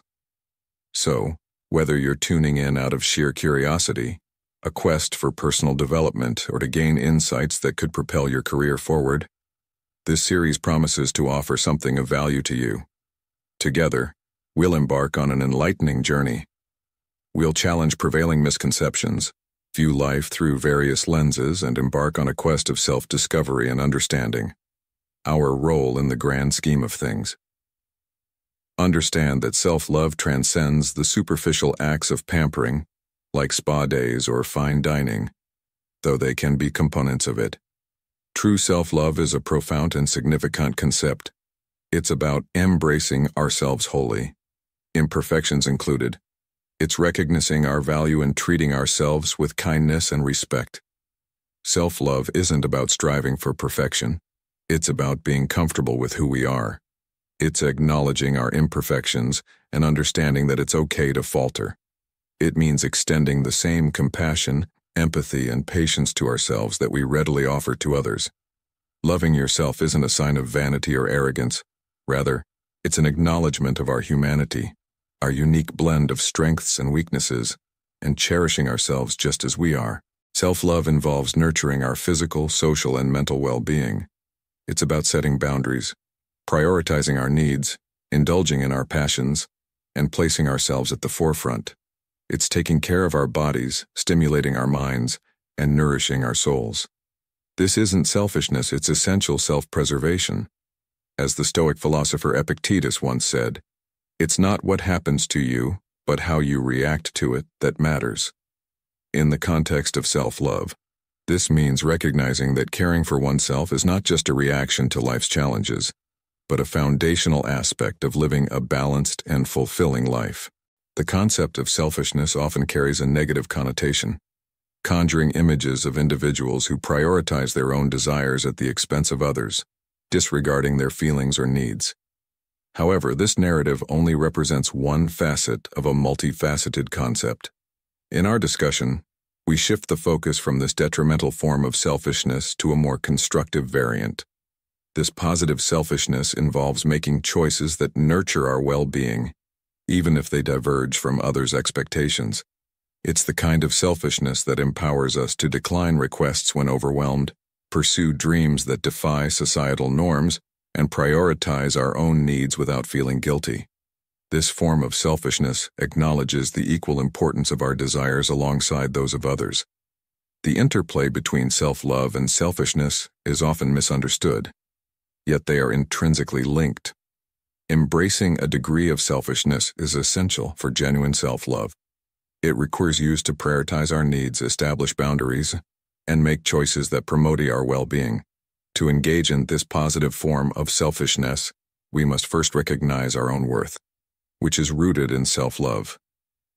As the Stoic philosopher Epictetus once said, "We have 2 ears and 1 mouth so that we can listen twice as much as we speak." This quote resonates deeply with our topic, underscoring the importance of listening to our inner needs and voices, as much as we attend to external demands. In today's fast-paced world, where external pressures and societal expectations often dictate our actions, This form of positive selfishness is not just a luxury but a necessity. It's a reminder to men, especially those navigating the complexities of midlife, that prioritizing their well-being is not an act of indulgence, but a vital step towards a balanced and fulfilling life. Next, we're diving into the profound realms of self-love and healthy selfishness, two pivotal concepts that intertwine with our mental health, personal development, and overall well-being. To grasp the essence of why self-love is crucial for mental health, we must explore the intersections of biology, psychology, and human behavior. Imagine, if you will, a garden in your mind. A garden flourishing with love, joy, and nurturing care is bound to thrive. In a similar vein, our minds blossom when nurtured with self-love. Conversely, the prickly thorns of self-doubt, harsh self-criticism, and negative self-talk can taint our mental landscape, leading to anxiety, depression, and other mental health challenges. Self-love acts as a natural bulwark against these harmful elements. Embracing self-love means acknowledging and valuing our emotions and experiences. It's about giving ourselves permission to feel and recognizing the significance of our emotions. This approach can prevent the suppression of feelings, often a precursor to mental unrest. Self-love empowers us to confront life's challenges with bravery. We're not shattered by adversity or overwhelmed by stress. Instead, we stand resilient, fortified by the belief that we are capable and deserving of overcoming these hurdles. Such resilience is vital for maintaining mental health and navigating the ebbs and flows of life. As the Stoic philosopher Seneca once said, "It is not because things are difficult that we do not dare. It is because we do not dare that they are difficult." This quote encapsulates the essence of self-love in Stoicism. It's about daring to value oneself, to face life's challenges with courage and resilience. By cultivating self-love, we're not just tending to our mental garden, we're also embracing the Stoic principle of enduring and thriving amidst life's trials. Self-love and a good measure of selfishness, often perceived as two sides of the same coin, play a pivotal role in our personal development and happiness. This intricate dance between self-appreciation and a healthy dose of self-interest equips us with resilience, confidence, and a sense of inner peace, essential for navigating the complexities of life. Tracing the origins of these concepts, we delve into the rich tapestry of philosophical and psychological thought. These ideas, evolving through time, have been shaped and reshaped by the minds of great thinkers. As we journey through this video, we'll explore these notions from the diverse perspectives of various philosophers and psychologists, uncovering the profound insights they offer. In the words of the Stoic philosopher Seneca, true happiness is to enjoy the present without anxious dependence upon the future. This sentiment echoes the essence of our exploration, emphasizing the importance of balancing self-interest with a mindful appreciation of the present. It's crucial to clarify that our exploration does not advocate for selfishness in its detrimental form, where disregard for others leads to harm. Instead, we aim to illuminate a path towards a healthy, balanced sense of self. This involves asserting your needs, recognizing your worth, and simultaneously maintaining a compassionate and respectful attitude towards others. Incorporating these principles into modern life, we offer practical advice for cultivating a Stoic mindset. This approach enables you to recreate yourself in 2024, embodying the virtues of Stoicism while adapting to contemporary challenges. By embracing these timeless teachings, you can transform your life, fostering a serene yet resilient spirit that thrives amidst the modern hustle. We're diving into the profound realms of self-love and healthy selfishness, two pivotal concepts that intertwine with our mental health, personal development, and overall well-being. Imagine, if you will, a garden, a space where love, joy, and care flourish. Just as a well-tended garden thrives, our minds too blossom when nurtured with self-love. However, the thorns of self-doubt, harsh self-criticism, and negative self-talk can wither our mental landscape, leading to anxiety, sadness, and other mental health challenges. Self-love acts as a natural shield against these harmful elements. By embracing self-love, we acknowledge and validate our emotions and experiences, understanding their significance in our lives. This acceptance prevents us from suppressing our feelings, a common precursor to mental unease. Self-love empowers us to confront life's hurdles with courage and resilience. It enables us to remain steadfast during tough times, instilling the belief that we are capable of overcoming challenges. This resilience is crucial for maintaining mental health and navigating the ebbs and flows of life. To conclude, embracing self-love and healthy selfishness is not just about feeling good. It's about building a mental resilience that can weather life's storms. As you journey through life, remember to cultivate your inner garden with love and care, for it is in this nurturing that you'll find the strength to face whatever comes your way. Remember, in loving yourself, you're not just surviving, you're thriving. What does good selfishness have to do with this, though? Picture self-love as the fertile soil in our mental garden. It's where our inner growth begins. Now imagine healthy selfishness as the nurturing care we give to this garden, ensuring it receives the nourishment it needs to flourish. Healthy selfishness is about acknowledging our needs and actively working to fulfill them amidst the hustle of life. It involves carving out time for ourselves, prioritizing our well-being, and not hesitating to establish boundaries. When we put our needs at the forefront, we embark on a path of self-discovery, skill enhancement, and pursuit of passions, all of which contribute to our personal development. Embracing a balanced sense of selfishness also empowers us to say no, to stop overextending ourselves in the pursuit of pleasing others, and to avoid overburdening ourselves. Many of us fall into these traps, detrimentally impacting our mental and emotional health.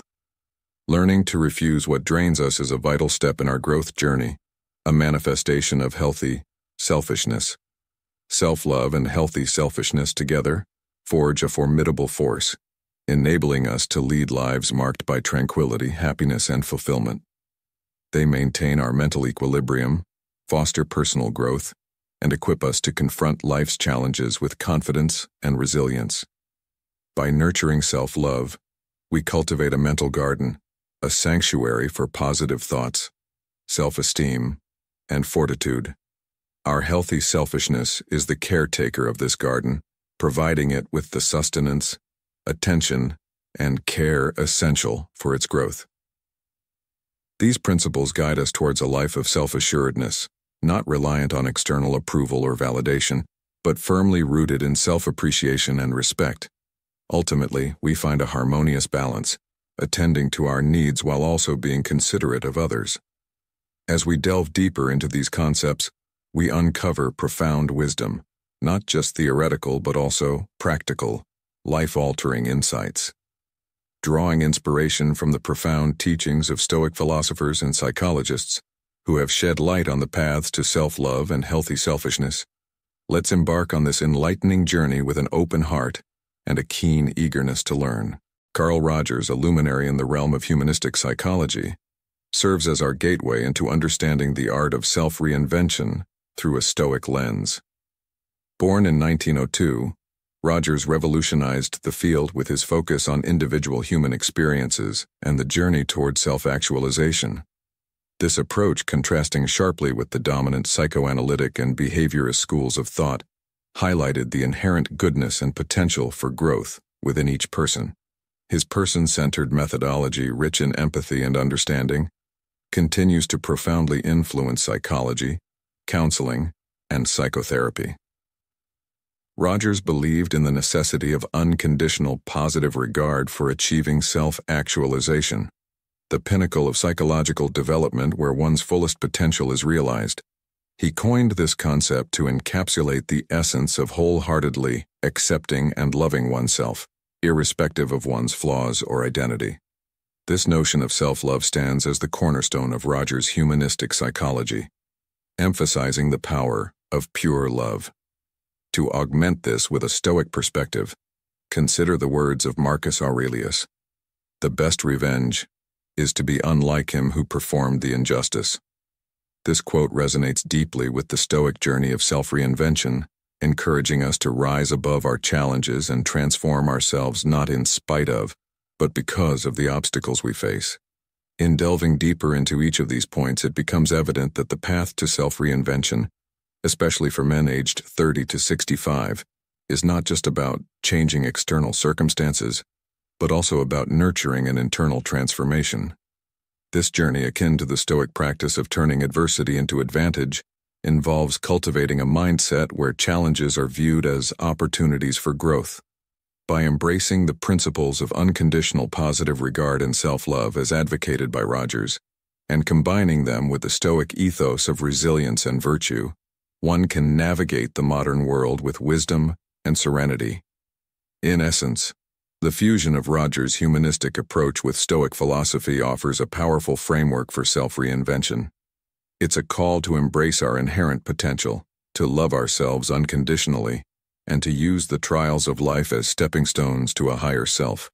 This approach is not just theoretical but deeply practical, providing actionable insights for men seeking to recreate themselves in the ever-evolving landscape of 2024. Rogers championed a radical concept of self-love, one that defies the conventional norms tethered to achievements, societal approval, or external validation. He argued that true self-love is an unshakable recognition of your intrinsic value, independent of your deeds or the accolades of others. It's not a display of ego or superiority, but an acknowledgement of your inherent worth, coupled with an openness to your own experiences and trust in your personal convictions. Rogers believed that this authentic self-love is the cornerstone of personal growth and realizing your fullest potential. By loving ourselves unconditionally, we create a safe haven for self-exploration and learning. We become more accepting of our mistakes, viewing them not as failures but as stepping stones to growth. This mindset fosters an internal locus of evaluation, where we rely on our own judgment rather than seeking external validation. Rogers emphasized that self-love involves embracing our capacity for change, recognizing that we are ever-evolving beings, constantly in flux, not static entities. Moreover, Rogers's therapeutic approach was grounded in fostering an environment of genuineness, empathy, and unconditional positive regard. He believed that such an atmosphere catalyzes the journey towards self-understanding, self-acceptance, and ultimately, self-actualization. This reflects his unwavering belief in the transformative power of self-love. His perspective not only revolutionized therapy, but also aligns seamlessly with our Stoic quest. It invites us to embrace self-love as a catalyst for personal growth and self-realization. In the spirit of Stoicism, let's draw inspiration from a story that mirrors Rogers' philosophy. Consider the tale of a sailor navigating treacherous seas. The sailor, facing tumultuous waves and unpredictable storms, finds strength not in the calmness of the sea but in his unyielding belief in his own capabilities and worth. This allegory teaches us that, like the sailor, we must anchor our self-worth, not in external circumstances, but in our internal resilience and self-belief. Next, we're diving into the transformative insights of Abraham Maslow, a pioneering figure in humanistic psychology. Born in 1908, Maslow revolutionized the field with his optimistic view of human nature and the critical importance of fostering psychological growth. His most enduring contribution, the hierarchy of needs, remains a cornerstone in diverse fields like business, marketing, psychology, and education. At the heart of Maslow's theory is the concept of self-actualization, which he placed at the pinnacle of his needs hierarchy. Self-actualization isn't just a static state, it's a dynamic process of realizing one's fullest potential over time. This pursuit of personal growth and self-improvement resonates deeply with our discussions on self-love and the positive aspects of selfishness. Imagine Maslow's hierarchy as a ladder. At its base are fundamental needs like food and water. Climbing higher, we encounter needs for safety, love, belonging, and esteem. But the ultimate goal at the top? Self-actualization. Maslow believed that to embark on this journey towards our highest selves, we must first satisfy our more basic needs. This perspective casts self-love and even a healthy form of selfishness in a new light. Within Maslow's framework, self-love becomes a vital ingredient in fulfilling these needs. The more we nurture love for ourselves, the more effectively we address our needs in spanning from the physical to the psychological. In this sense, self-care, often perceived as a benign form of selfishness, emerges as a crucial step on the path to self-actualization. Echoing the Stoic philosophy, Seneca once said, "It is not the man who has too little, but the man who craves more, that is poor." This aligns seamlessly with Maslow's vision. By focusing on what we truly need and nurturing self-love, we set the stage for a journey of self-recreation, where our desires don't control us but rather guide us towards our true potential. This journey, much like the Stoic path, is about finding balance and understanding our needs, leading us to a life of fulfillment and resilience. In the realm of personal transformation, the teachings of Abraham Maslow, a pioneering figure in humanistic psychology, offer a compelling perspective. Born in 1908, Maslow revolutionized psychology with his optimistic view of human nature and the emphasis on psychological health and growth. His most renowned contribution, the hierarchy of needs, remains a cornerstone in diverse fields like business, marketing, and education, underscoring its enduring relevance. At the heart of Maslow's theory is the concept of self-actualization, which he placed at the apex of his needs hierarchy. This process, involving the gradual realization of one's fullest potential, resonates deeply with our discussion on self-love and the virtue of healthy selfishness. Maslow's hierarchy begins with fundamental physiological needs, food, water, shelter, and ascends to the pinnacle of self-actualization. He posited that fulfilling basic needs is a prerequisite for pursuing higher goals. In essence, one must secure safety, love, belonging, and esteem before aspiring to self-actualization. This progression mirrors the journey of self-love. As we nurture ourselves, we satisfy needs ranging from the physical to the psychological, paving the way for personal growth. Consider the words of Marcus Aurelius. "The best revenge is to be unlike him who performed the injustice." This quote aligns seamlessly with the idea of self-actualization. It's not just about meeting needs or achieving goals. It's about transcending the ordinary response to life's challenges, embodying the Stoic ideal of resilience and virtue. To contextualize this in modern life, think of self-care as a form of enlightened selfishness, a necessary step towards self-actualization. In today's fast-paced world, where external demands often overshadow inner needs, prioritizing self-care is both a revolutionary act and a Stoic practice. It's about balancing life's demands with inner growth, ensuring that as we climb Maslow's ladder, we do so with a foundation of self-love and Stoic wisdom. This approach not only enhances our well-being but also empowers us to contribute more meaningfully to the world around us. In our journey through the annals of ancient wisdom, we find ourselves in the company of Aristotle, a towering figure whose thoughts on philosophy, ethics, and politics have shaped centuries of human understanding. His teachings, particularly on self-love and what he termed healthy selfishness, offer profound insights for our quest to recreate ourselves in the modern world. Born in 384 BC, Aristotle, a student of Plato and mentor to Alexander the Great, founded the Lyceum in Athens, where he imparted knowledge that would lay the foundation for Western philosophy. Central to his teachings is the concept of eudaimonia, often interpreted as happiness or flourishing. Aristotle viewed eudaimonia not as a fleeting emotion but as a sustained state of being, achieved through a life of virtue and the realization of one's fullest potential. Integral to this pursuit of eudaimonia is the notion of self-love and reasonable self-interest. Aristotle championed the idea that loving oneself is not merely acceptable, but essential for achieving eudaimonia. He argued that true self-love is less about egoism and more about aspiring for and working towards one's own well-being. This aligns with his concept of reasonable self-interest, where he posits that as rational beings, our natural inclination is to fulfill our potential. Thus, to genuinely love ourselves, we must seek virtue and wisdom, striving to be the best versions of ourselves. This form of good selfishness encourages personal growth and fulfillment, not at the expense of others, but as a means to positively impact society.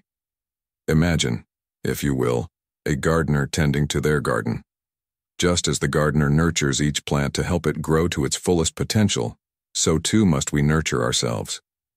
In doing so, we not only flourish individually but also contribute to the flourishing of those around us.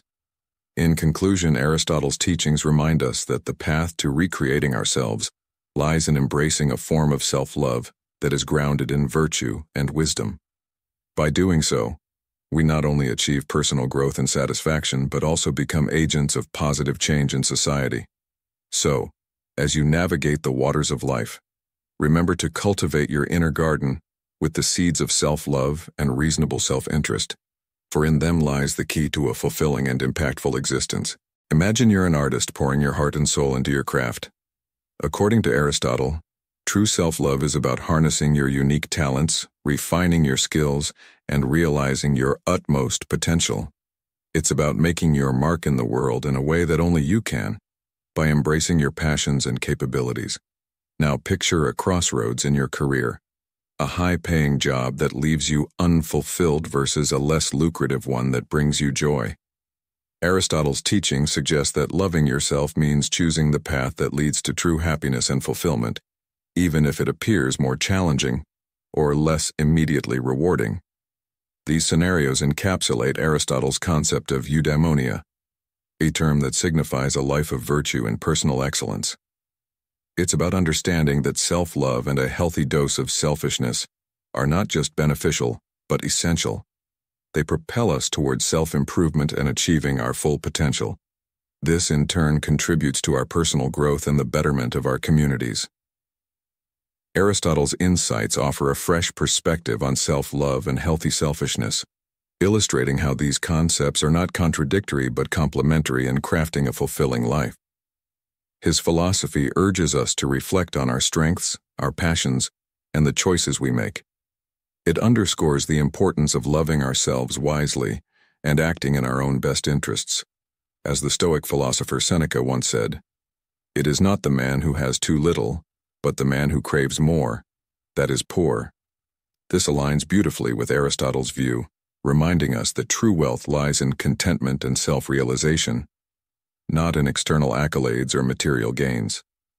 So, as you navigate the journey of recreating yourself, remember to cherish and cultivate your inner riches, for they are the truest form of prosperity.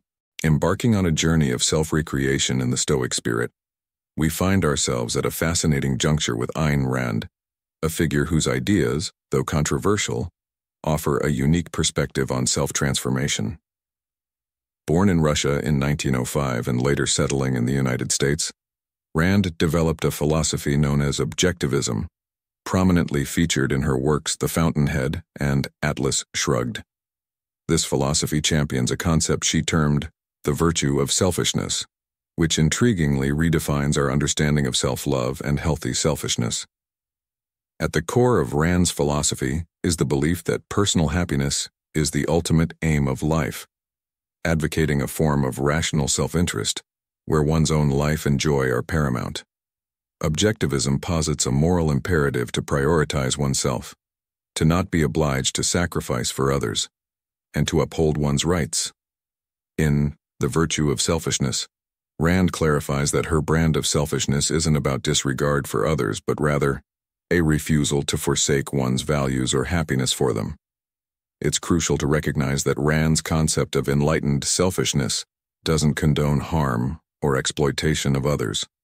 It's a call to authenticity, to steadfastly pursue one's goals and convictions, and to live in a manner that brings personal fulfillment. Rand urges the use of reason in determining one's true interests, cautioning against the allure of immediate gratification or short-term gains at the expense of long-term prosperity.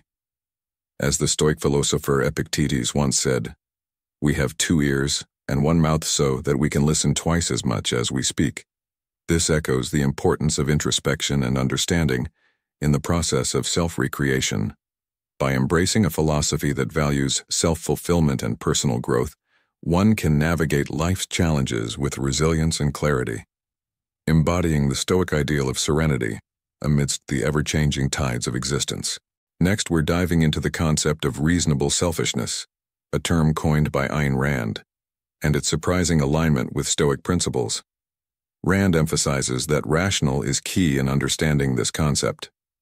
It's not about indulging every whim or short-term desire, but rather making choices that are beneficial in the long term. Rand firmly believed that true selfishness excludes harming others, lying, or stealing, as these actions ultimately erode trust, damage relationships, and complicate life over time. This idea echoes a deep sense of self-respect and self-esteem. Interestingly, Aristotle's notion of self-love mirrors Rand's perspective.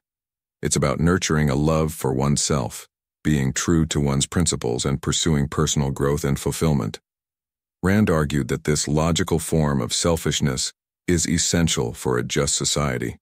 When everyone prioritizes their well-being while respecting others' rights to do the same, it fosters a collaborative and respectful community.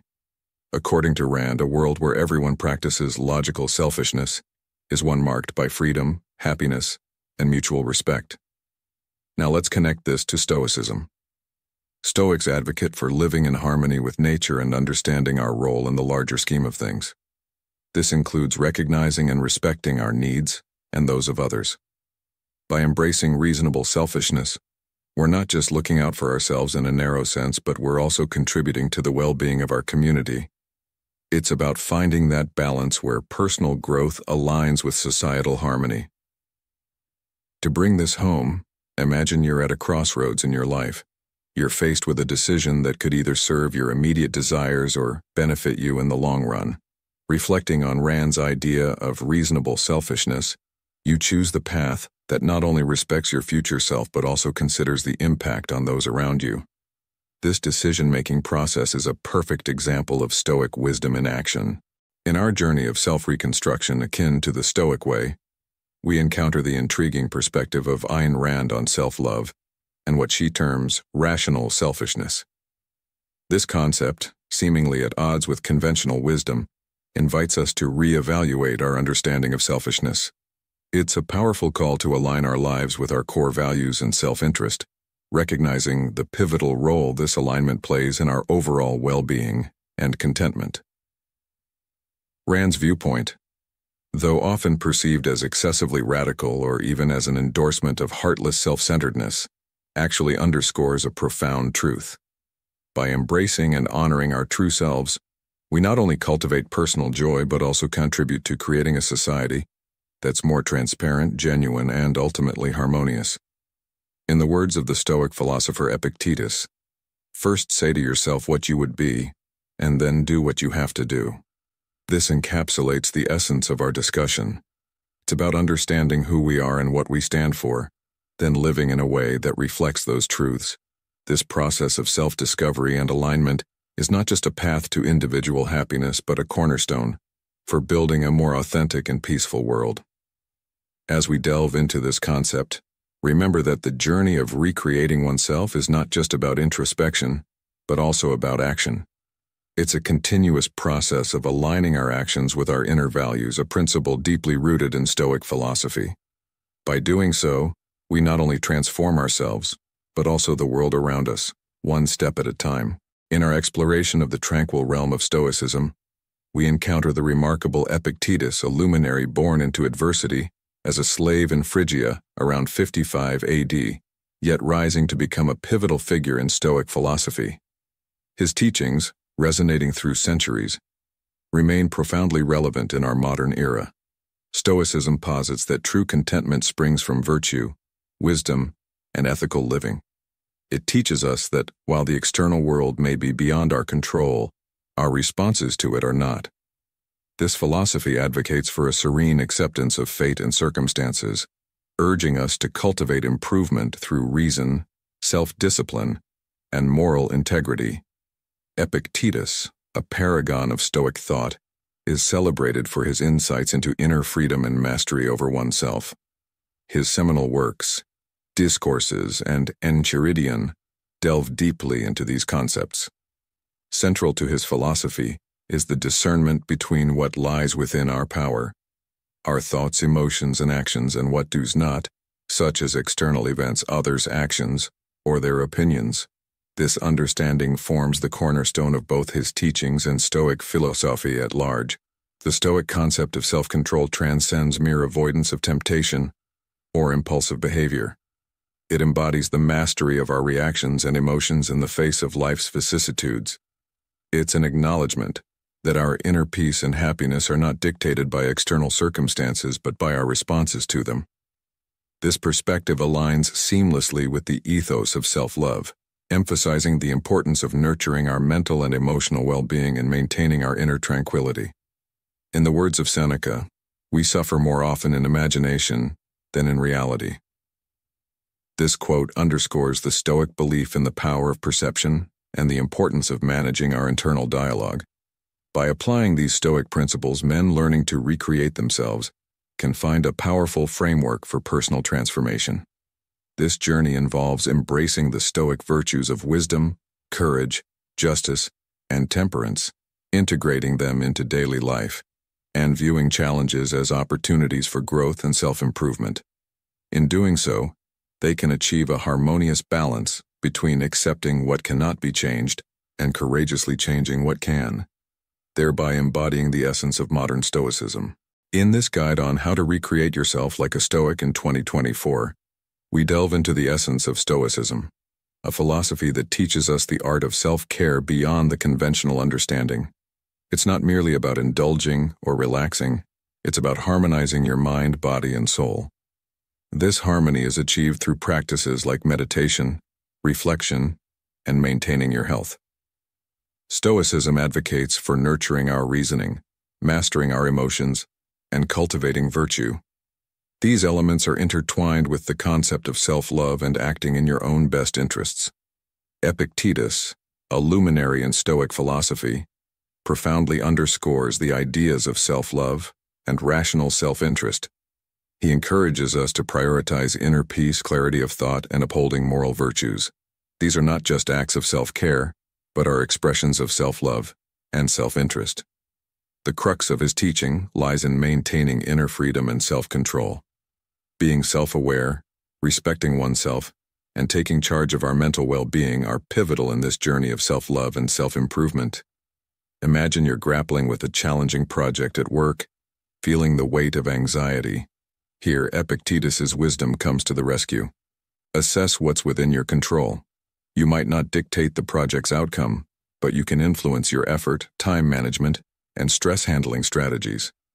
Similarly, if you're struggling with self-esteem issues, reflect on Epictetus's insights about inner freedom. Recognize that your true worth lies in your moral integrity, actions, and inner tranquility, not in external validation or circumstances. In essence, Stoicism teaches us to focus on our inner selves, fostering a mindset where our value is defined by our virtues and actions, not by external factors. By integrating these Stoic principles into your daily life, you embark on a transformative journey, reshaping yourself into a more resilient, self-aware, and virtuous individual. Remember, the path to self-reinvention is paved with self-love, rational self-interest, and the pursuit of inner harmony. Embrace these Stoic teachings and watch as they profoundly enhance your life, guiding you towards a more serene and fulfilling existence. As we continue our philosophical journey, let's venture eastward, finding solace beneath the Bodhi tree, a symbol rooted in Buddhism. This ancient philosophy, stemming from the teachings of Siddhartha Gautama, known as the Buddha, in the 6th century BC, has offered enduring wisdom and guidance to millions globally. Central to Buddha's teachings are the Four Noble Truths, which serve as a profound roadmap. They illuminate the nature of existence, the roots of suffering, the cessation of suffering, and the path leading to this liberation.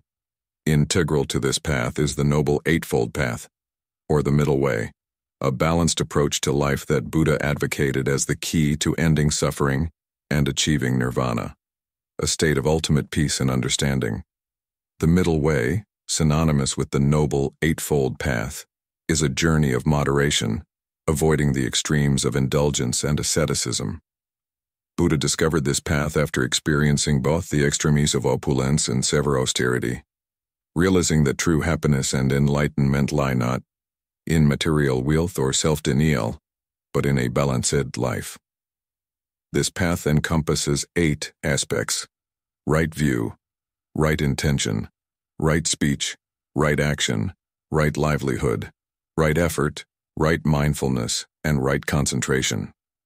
Together, these form a holistic approach to living, liberating individuals from suffering. In the words of the Stoic philosopher Seneca, "It is not the man who has too little, but the man who craves more, that is poor." This aligns beautifully with the Buddhist middle way, emphasizing a life of balance rather than excess or deprivation. As you, the listener, reflect on these teachings, consider how they can be woven into the fabric of your daily life, guiding you towards a more balanced, peaceful existence. This synthesis of Stoic and Buddhist wisdom offers a powerful framework for personal transformation and inner peace, resonating deeply with our contemporary lives. In our exploration of the middle way's influence on self-love and selfishness, a fascinating dynamic emerges. From a Buddhist perspective, self-love encompasses nurturing one's physical and mental well-being, fostering positive thought patterns while diminishing negative ones. This concept aligns harmoniously with the middle way, advocating for self-care without veering into extremes. Avoiding the pitfalls of narcissism or self-neglect, Buddhism doesn't inherently vilify selfishness. Rather, it's the detrimental manifestations of selfishness such as greed, hatred, and delusion that are discouraged.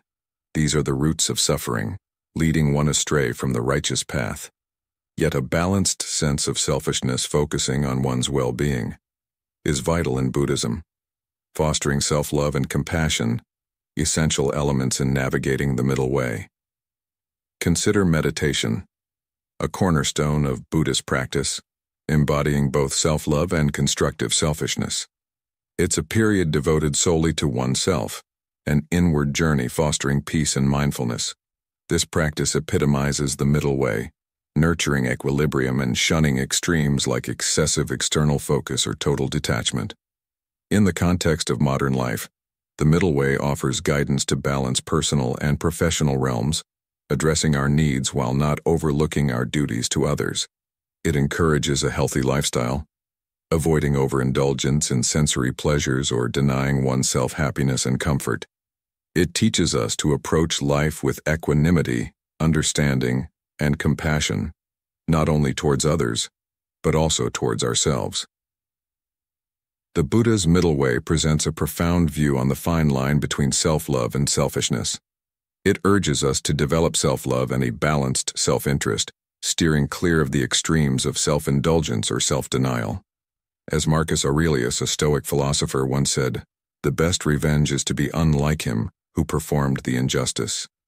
This quote reminds us that in cultivating a balanced self-love, we not only enrich our lives but also set a standard of virtue and resilience, essential for any Stoic journey. This perspective is particularly relevant in today's fast-paced world, where finding balance is not just a philosophical ideal, but a practical necessity for well-being and fulfillment. In our exploration of the intricate tapestry of philosophies and psychological insights on self-love and selfishness, we embark on a journey through a rich mosaic of ideas. Each philosophy, unique in its essence, weaves a common thread of understanding, helping us to integrate these profound principles into the fabric of our daily lives. We begin with Carl Rogers, who illuminates the intrinsic link between self-love and self-actualization. He teaches us that a positive self-view is the key to unlocking our full potential. This idea of self-actualization is further emphasized in Abraham Maslow's hierarchy of needs, where self-love is seen as a cornerstone in achieving our highest aspirations. Aristotle's concept of eudaimonia resonates with this, highlighting the pursuit of happiness through self-realization and personal excellence.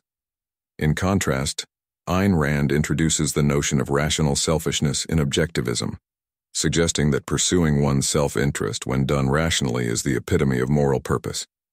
This stands in stark contrast to the Stoic philosophy, as epitomized by Epictetus, which champions self-control and inner freedom, advocating for tranquility and virtue over immediate self-gratification. These philosophies collectively acknowledge that self-love is not vanity or narcissism, but an essential component of human well-being, and a gateway to a fulfilling life. They reframe selfishness as a healthy act of self-care, rather than a disregard for others. In applying these perspectives to our modern lives, we learn that self-love involves recognizing our worth and treating ourselves with kindness and respect, addressing our physical, emotional, and psychological needs. Healthy selfishness, meanwhile, is about setting boundaries and carving out time for ourselves, even in the midst of our hectic schedules. It's about asserting our own interests while maintaining empathy and consideration for others. In a world that often pressures us to prioritize others over ourselves, these philosophical and psychological insights remind us of the importance of self-care. Remember the saying, "You cannot pour from an empty cup." By nurturing ourselves, we are better equipped to contribute positively to the world and enhance the lives of those around us. Let these philosophers and psychologists guide us as we navigate the complexities of self-love and selfishness. As we strive to strike a balance that promotes personal growth and contributes to a good life, remember that self-love and balanced selfishness are not hindrances, but catalysts for our growth. They are the undercurrents of a life that is not just good, but meaningful, fulfilling, and uniquely our own. Let's embrace these lessons and apply them, transforming our lives into a journey of self-discovery and enrichment. In the quiet moments of reflection, have you ever been caught in the whirlwind of life's deepest questions? Questions like, who am I really? What is my purpose? Why am I here in this vast universe? If these thoughts have crossed your mind, you've stepped into the profound world of existentialism, a philosophy that elevates the essence of human existence, our freedom, and the power of choice. Picture yourself adrift in the boundless cosmos, peering down at Earth, a mere speck in the vastness of space. From this vantage point, all of humanity's triumphs and tribulations, the entire spectrum of our experiences, shrink to a mere point. It's a dizzying, almost surreal perspective, isn't it? This feeling of being a tiny part of something so immense might feel daunting, even absurd. Yet it's in this realization of our seeming insignificance that the journey of existentialism takes root. At its core, existentialism is a quest to discover oneself and to unearth the meaning of life, not through predetermined truths or societal norms, but through the exercise of free will, personal choice, and responsibility. It challenges the notion that the universe has preordained meanings or truths about our individual existence. Instead, it posits that we are the architects of our own life's meaning, navigating a vast and indifferent universe where no established structures or moral codes provide clear guidance. In this exploration, we're reminded of the words of the Stoic philosopher Epictetus, who said, "We are not disturbed by what happens to us, but by our thoughts about what happens." This encapsulates the existentialist and Stoic belief in the power of personal perspective and choice. As you listen, consider how you can apply these principles to your own life. How can you, like a Stoic, shape your existence in 2024 and beyond, crafting a life filled with purpose and resilience, guided by the choices you make and the paths you carve out for yourself? Remember, in this vast cosmos, your story is uniquely yours to write. Have you ever found yourself grappling with the relentless pace of today's world, yearning for a haven of tranquility amidst the tumult, or seeking clarity amidst life's uncertainties? Imagine discovering a philosophy, an ancient yet evergreen path, offering you the tools to navigate life's challenges with equilibrium and fortitude. This path is Stoicism, a beacon of wisdom from antiquity, as pertinent now as it was 2 millennia ago. Stoicism imparts a profound truth. To attain happiness, we must harness our emotions and approach life's variances with grace and strength. It teaches us to concentrate on what lies within our power and to gracefully accept what does not. Seneca, a luminary Stoic philosopher born in 4 BC, epitomizes this philosophy. Renowned not just as a philosopher, but also as a statesman, playwright, and once an advisor to Emperor Nero, Seneca's legacy is immortalized through his profound philosophical contributions. His influence transcends time, impacting thinkers, leaders, and individuals across generations. Among his works, Letters from a Stoic stands as a monumental testament to Stoicism. This compilation of 124 letters to his friend Lucilius unveils Seneca's insights, wisdom, and counsel on a spectrum of life's facets. These letters are not mere historical artifacts. They are a timeless manifesto on the art of living virtuously. They echo the significance of virtue, the might of resilience against life's trials, and much more. Seneca's teachings are far from abstract philosophies. They are practical tools for our everyday existence. They offer us a blueprint for leading a fulfilling life, finding serenity amidst chaos. To augment this wisdom, let us recall another Stoic maxim. We suffer more often in imagination than in reality. A powerful reminder to focus on the present and not be swayed by unfounded worries. In crafting a life akin to that of a Stoic in 2024, it's crucial to intertwine these ancient teachings with the fabric of modern existence. The Stoic journey is about embracing change, understanding the impermanence of external circumstances, and focusing on internal growth. It's about learning to navigate the complexities of life with a calm and composed mind, using Stoic principles as a compass. In our journey through Seneca's letters, we uncover the essence of Stoicism and its enduring relevance. Despite the vast differences between ancient Rome and our modern world, the core human experiences, our hopes, fears, and challenges, remain strikingly similar. In an era where distractions bombard us relentlessly, the Stoic focus on controlling what's within our reach is a beacon of clarity. This principle isn't just about boosting productivity. It's a path to tranquility amidst turmoil. Seneca challenges our contemporary notions of success, steering us away from the superficial allure of wealth and popularity. He advocates for a richer fulfillment found in virtue, wisdom, and the pursuit of personal growth, moral integrity, and meaningful connections. Seneca's candid reflections on life and death cut through the silence surrounding this taboo topic, offering us a lens to view our mortality not as a fear to be avoided, but as a reminder to live with purpose and savor every moment. Moreover, his insights into managing emotions like anger, fear, anxiety, and sadness are invaluable.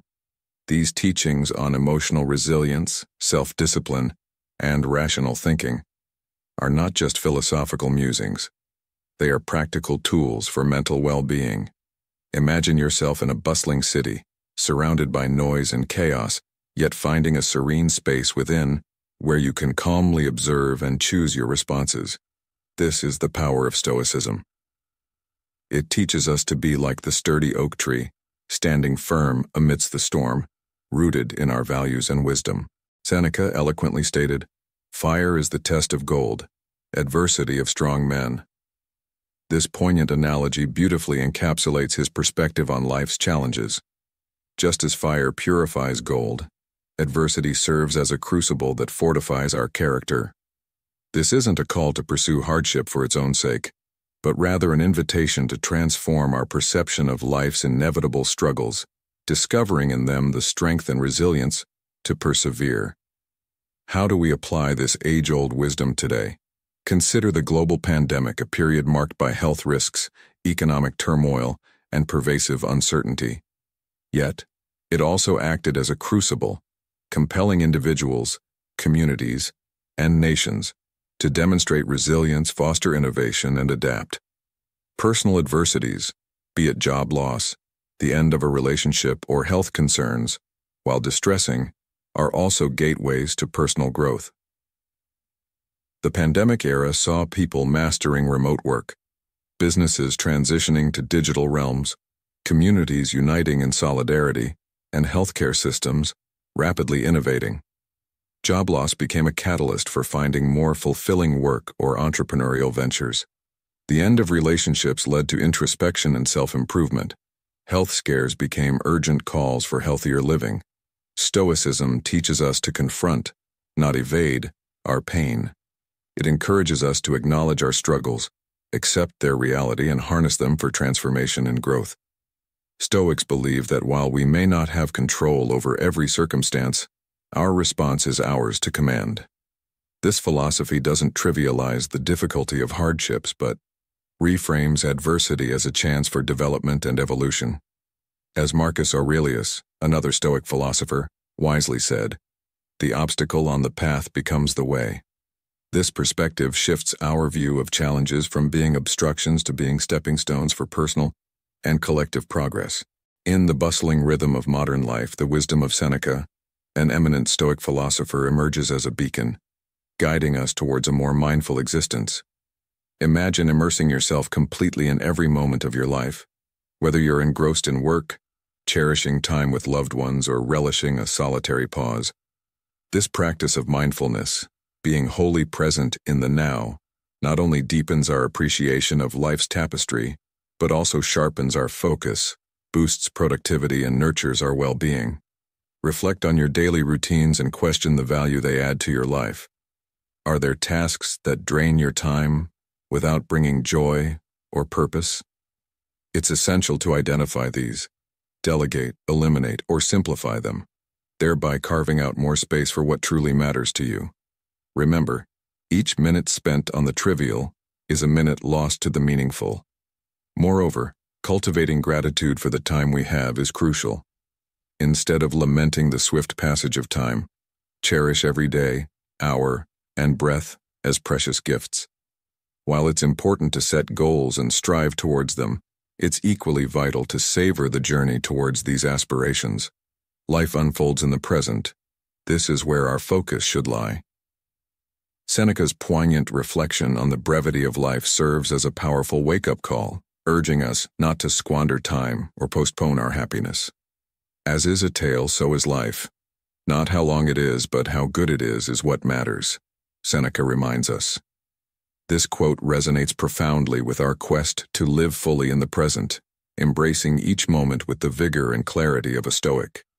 Let this be our guiding principle as we navigate the complexities of modern existence, transforming our lives into a rich tapestry of meaningful experiences and resilient spirit. Seneca, an ancient philosopher who eloquently spoke about life, philosophy, and the indispensable value of human connections.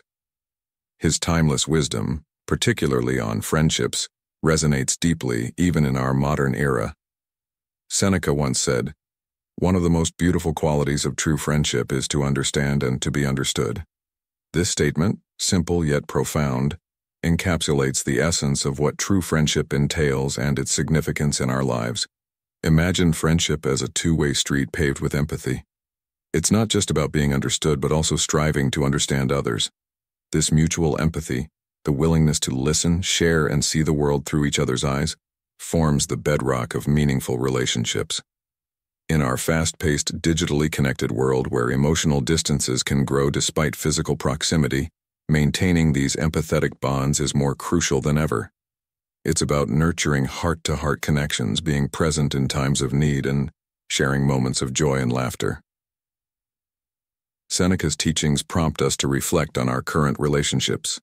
Are they rooted in mutual understanding and empathy, or are they merely superficial? It's essential to surround ourselves with people who genuinely understand and uplift us, as the quality of our friendships far outweighs their quantity. Moreover, understanding others is just as vital as being understood. Being a good listener, showing compassion, and refraining from judgment are key. It's about making an earnest effort to grasp others' perspectives, feelings, and experiences. In a world rife with conflicts often stemming from misunderstandings, such empathy becomes a beacon of harmony and understanding. Seneca's insights are a powerful reminder of the importance of empathy in friendships. They teach us that at the heart of every great friendship lies the ability to understand and be understood, to share in each other's experiences, and to support one another through life's myriad challenges and joys. Seneca once profoundly stated, "There is no more stupefying thing than anger, nothing more bent on its own strength." This powerful quote encapsulates the essence of his teachings on mastering our emotions, emphasizing the destructive nature of anger and the importance of reining it in. Seneca's insights reveal that anger is not just an emotion. It's a self-centered force that often leads us down a path of irrational decisions and regrettable actions. It's a common trap in our stress-filled, contentious modern world. But how do we harness Seneca's wisdom to break free from the grip of anger? How do we, as contemporary individuals, navigate through this emotional turbulence. The first step, according to Seneca, is recognizing that anger harms us more than those at whom it's directed. This realization is crucial in detaching ourselves from the emotion and viewing it with a more objective lens. Next comes the pivotal role of self-awareness. It's essential to understand what triggers our anger and to recognize the signals our body and mind send as anger builds. This awareness allows us to intervene before our anger spirals out of control. Seneca, along with other Stoic philosophers, championed the power of reason and logic. In moments of anger, he urged us to engage our rational minds. Ask yourself, is my reaction appropriate to the situation? What's a more constructive response? Techniques like taking a walk, deep breathing, or practicing progressive muscle relaxation can be incredibly effective in calming both mind and body, providing a respite from intense emotions. It's vital to remember that we have control only over our responses, not others' actions. When faced with provocation, we have the choice to respond with understanding or assertive calm, rather than anger. By applying Seneca's teachings, we can escape the destructive cycle of anger and cultivate a state of mental tranquility and emotional resilience. Managing anger isn't about suppressing our emotions. It's about addressing them in a healthier, more productive manner. Seneca's message is clear. View anger as a self-defeating emotion and arm yourself with the tools to combat it. This is a lesson in reclaiming our power from anger and channeling it towards positive ends. Epictetus said, "It's not what happens to you, but how you react to it that matters." Let's embrace this wisdom and transform our approach to anger, turning it into a catalyst for growth and inner peace. In the quest to recreate oneself in the Stoic mold, as Seneca, a luminary of Stoicism, teaches, tranquility emerges as a pivotal concept. It's not just a state of calm, but a manifestation of living in harmony with right reason, the very essence of virtue. This Stoic view elevates virtue to the zenith of human ethics, underscoring a deep-seated commitment to moral integrity, a beacon for those navigating the complexities of modern life. But to grasp the essence of Seneca's teachings on virtue and right reason, one must delve deeper.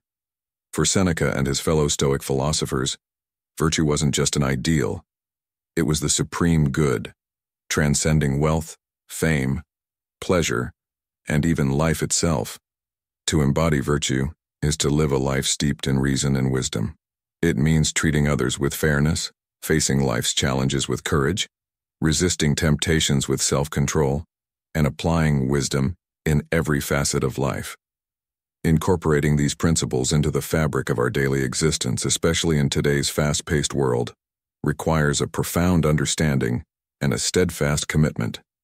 It's about making choices that align with our deepest values, not just societal expectations or fleeting desires.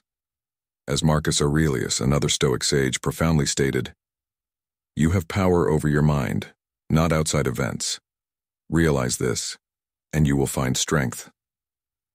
This quote encapsulates the Stoic belief in the power of the mind and the importance of internal fortitude.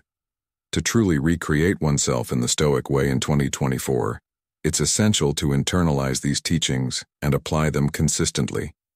It's about fostering a mindset that sees challenges as opportunities for growth, understanding that true fulfillment comes from within, and recognizing that our reactions to external events are within our control. This approach to life is not only relevant, but vital in our modern context, offering timeless wisdom that can guide us through the ebbs and flows of contemporary existence. Seneca, a beacon of Stoic thought, urges us to introspect. Do our actions mirror the virtues we cherish? Are we true to ourselves even in solitude? When faced with the easier yet morally ambiguous path, do we have the courage to choose righteousness? Such self-reflection is a compass aligning our deeds with our moral North Star. But virtue isn't just about self. It's about extending empathy and compassion to others. It's about recognizing the value in every soul, treating others with kindness and standing against injustice. It's about lending a hand, contributing positively to our communities, and weaving a tapestry of goodwill. Equally crucial is cultivating resilience and equanimity. Life, with its ebbs and flows, will test us. Yet a virtuous person meets these challenges with unwavering strength and calm, their moral values unshaken by life's storms. By weaving these principles into the fabric of our daily existence, we breathe life into Seneca's teachings. This isn't just about fleeting joys or external accolades.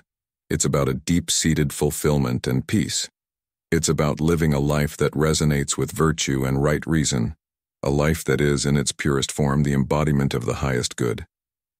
Seneca's focus on virtue is a clarion call in a world often blinded by materialism. His wisdom beckons us to elevate virtue, to strive for moral excellence, and to harmonize our lives with our deepest values amidst modern complexities. Let Seneca's insights be your guide to a virtuous life, a life steered by right reason, a life that exemplifies the greatest good. Remember, in this journey of self-recreation, it's not just about who you are, but who you aspire to be. Let these lessons and advice be your stepping stones to a life enriched with Stoic wisdom, a life that not only you can be proud of, but also serves as an inspiration to others. Next, we delve into the profound insights of Seneca, a Stoic philosopher who, despite his wealth, held unconventional views on the true nature of happiness and wealth. Seneca's wisdom challenges the typical equation of wealth with happiness, advocating instead for virtue and wisdom as the real sources of contentment. He eloquently stated, "No man is more unhappy than he who never faces adversity, for he is not permitted to prove himself." This powerful quote beckons us to reconsider our understanding of wealth, happiness, and the significance of adversity in shaping our lives. At a glance, Seneca's words might appear paradoxical. Isn't it a common goal to seek a life devoid of hardship? Yet, Seneca argues that a life spared from adversity is ultimately one of unhappiness and unfulfillment. He suggests that adversity acts as a crucial agent for personal growth and self-discovery. It's in the face of challenges that we get to test our resilience, uncover our strengths, and recognize our true potential. This journey of overcoming obstacles and growing from them is where genuine happiness is found. In contrast, the pursuit of wealth can often divert us from this path of self-discovery. While wealth brings comfort and a sense of security, it can also lead to a life of ease, indulgence, and a false sense of entitlement. In the comfort that wealth provides, we might lose the chance to test our fortitude, to learn, evolve, and validate our worth. Let's recall the words of Stoic philosopher Epictetus, who said, "It's not what happens to you, but how you react to it that matters." This quote aligns perfectly with Seneca's philosophy. It's in our response to life's challenges, not in the accumulation of wealth, that our true character is revealed and our happiness is forged. As you listen, consider how this Stoic wisdom can be applied in your life. Think about the adversities you've faced or are facing, and how they have shaped or can shape you into a stronger, more resilient individual. Remember, it's through these challenges that we grow and find true happiness, not in the wealth or comforts we accumulate. Let this be a guiding light as you recreate yourself in the Stoic way, embracing adversity as an opportunity for growth and self-realization. How can we apply Seneca's teachings to redefine our concepts of wealth and happiness in our modern context? Firstly, Seneca champions the idea of embracing adversity, not as a hindrance, but as a catalyst for growth and learning. This perspective is crucial for us, especially in an era where challenges are often viewed negatively. Imagine adversity as a forge, where the intense heat and hammering shape us into stronger, more resilient beings. It's about cultivating a mindset that sees every challenge as an opportunity to evolve, much like a diamond emerging stronger and more brilliant under pressure. Secondly, Seneca's teachings urge us to find a harmonious balance between the pursuit of material wealth and the cultivation of virtue and wisdom. In a world where success is often measured by material gains, Seneca reminds us that true success encompasses moral and personal growth. It's not about shunning wealth, but ensuring that our quest for it doesn't eclipse the more significant pursuit of virtue and wisdom. As Seneca himself said, "Wealth is the slave of a wise man, the master of a fool." Thirdly, Seneca redefines the concept of true wealth. It's not merely about accumulating material possessions but about nurturing a rich inner life. This wealth comprises virtue, wisdom, resilience, and self-realization. In our modern context where external success is glorified, Seneca's perspective is a refreshing reminder that the richest person is not the one with the most, but the one who has cultivated a strong character and found inner peace. Lastly, Seneca offers a nuanced understanding of happiness. In our pursuit of happiness, we often seek to eliminate adversity, but Seneca teaches us that true happiness lies in finding fulfillment and growth amidst life's challenges. It's about embracing life in all its complexity, finding joy in the journey of self-discovery, and learning to navigate life's ups and downs with grace and wisdom. In conclusion, Seneca's teachings provide a valuable framework for us to redefine wealth and happiness in a way that resonates with our modern lives. They encourage us to seek the true riches of life: wisdom, virtue, resilience, and self-realization. One of the core principles of Stoicism is living in harmony with nature. This concept, eloquently expressed by Seneca, when he said, "God is near you, He is with you, He is within you," is a cornerstone of Stoic thought. It's about recognizing that God, or the divine principle, is synonymous with nature itself, the rational force that orchestrates the universe. This means that within each of us lies a fragment of this divine rationality, the logos, guiding us towards living in accordance with the natural laws of the world. To embrace this Stoic principle, we start by acknowledging the power of reason inherent in us.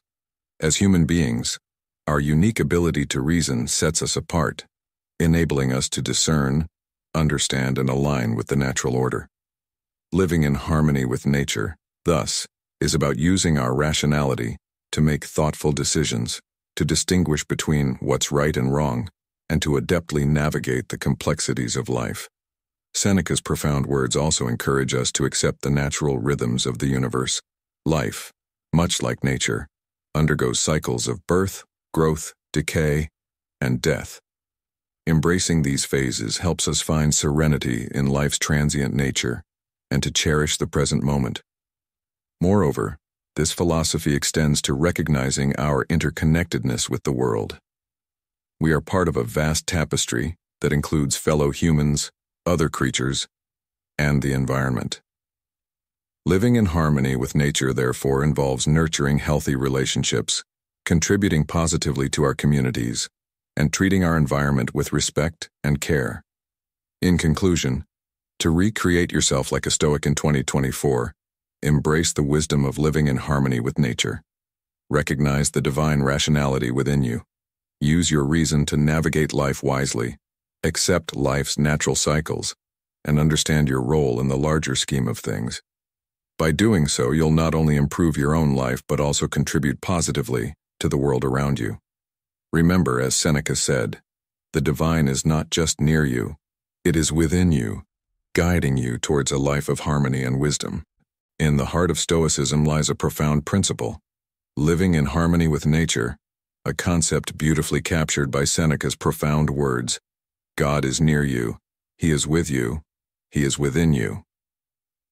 This statement, rich in meaning, invites us to explore the Stoic view of God and nature. In Stoicism, God often represents nature or the universe itself, embodying the rational principle that orchestrates the cosmos. Seneca's words, therefore, suggest that within each of us burns a fragment of this divine rationality, the logos, the universal reason. To live in harmony with nature, we must first acknowledge the rationality that is our birthright. As beings of nature, we are endowed with the power of reason, setting us apart in the natural world.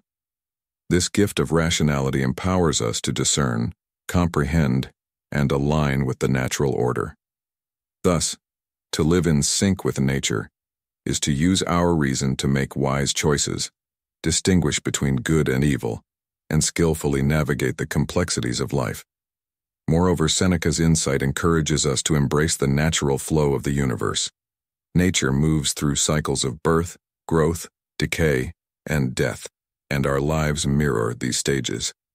By recognizing and accepting this, we learn to ride the waves of life, finding tranquility in the transient nature of existence and cherishing the now.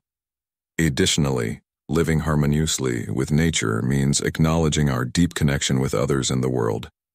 Like the elements in nature that coexist in balance, we are part of a larger tapestry that includes fellow humans, other beings, and the environment. Living true to nature involves nurturing healthy relationships, contributing positively to our communities, and treating our planet with care and respect. As Marcus Aurelius once said, "He who lives in harmony with himself lives in harmony with the universe." This journey of recreating oneself as a Stoic in 2024 is about finding that harmony within and extending it outward. It's about understanding that we are not isolated beings, but part of a grand, interconnected whole. By embracing this wisdom, we can transform our lives, fostering a sense of peace, purpose, and connection with the world around us. In the profound words of Seneca, a luminary in the Stoic world, he emphasized the essence of self-discipline in leading a fulfilling life.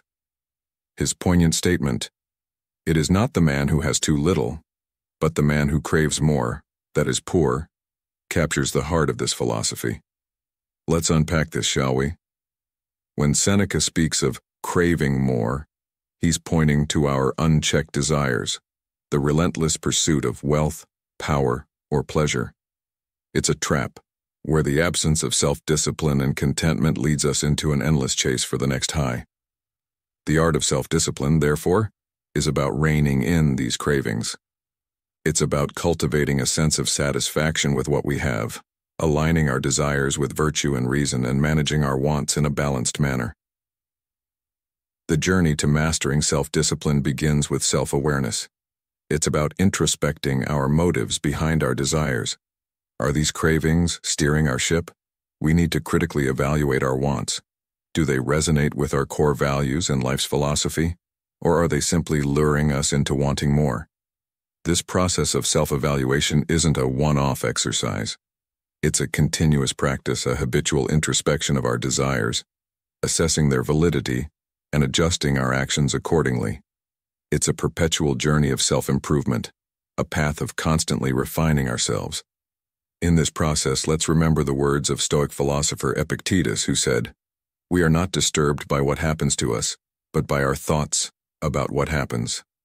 This reminds us that our control lies not in external events, but in our responses to them. As you embark on this journey of recreating yourself in the Stoic way, remember, it's about mastering the art of self-discipline, aligning your desires with your true values, and constantly evolving into a better version of yourself. Let's walk this path together, embracing the wisdom of Stoicism, and transform ourselves in 2024. In the pursuit of recreating oneself in the Stoic way, a pivotal step is mastering control over our cravings.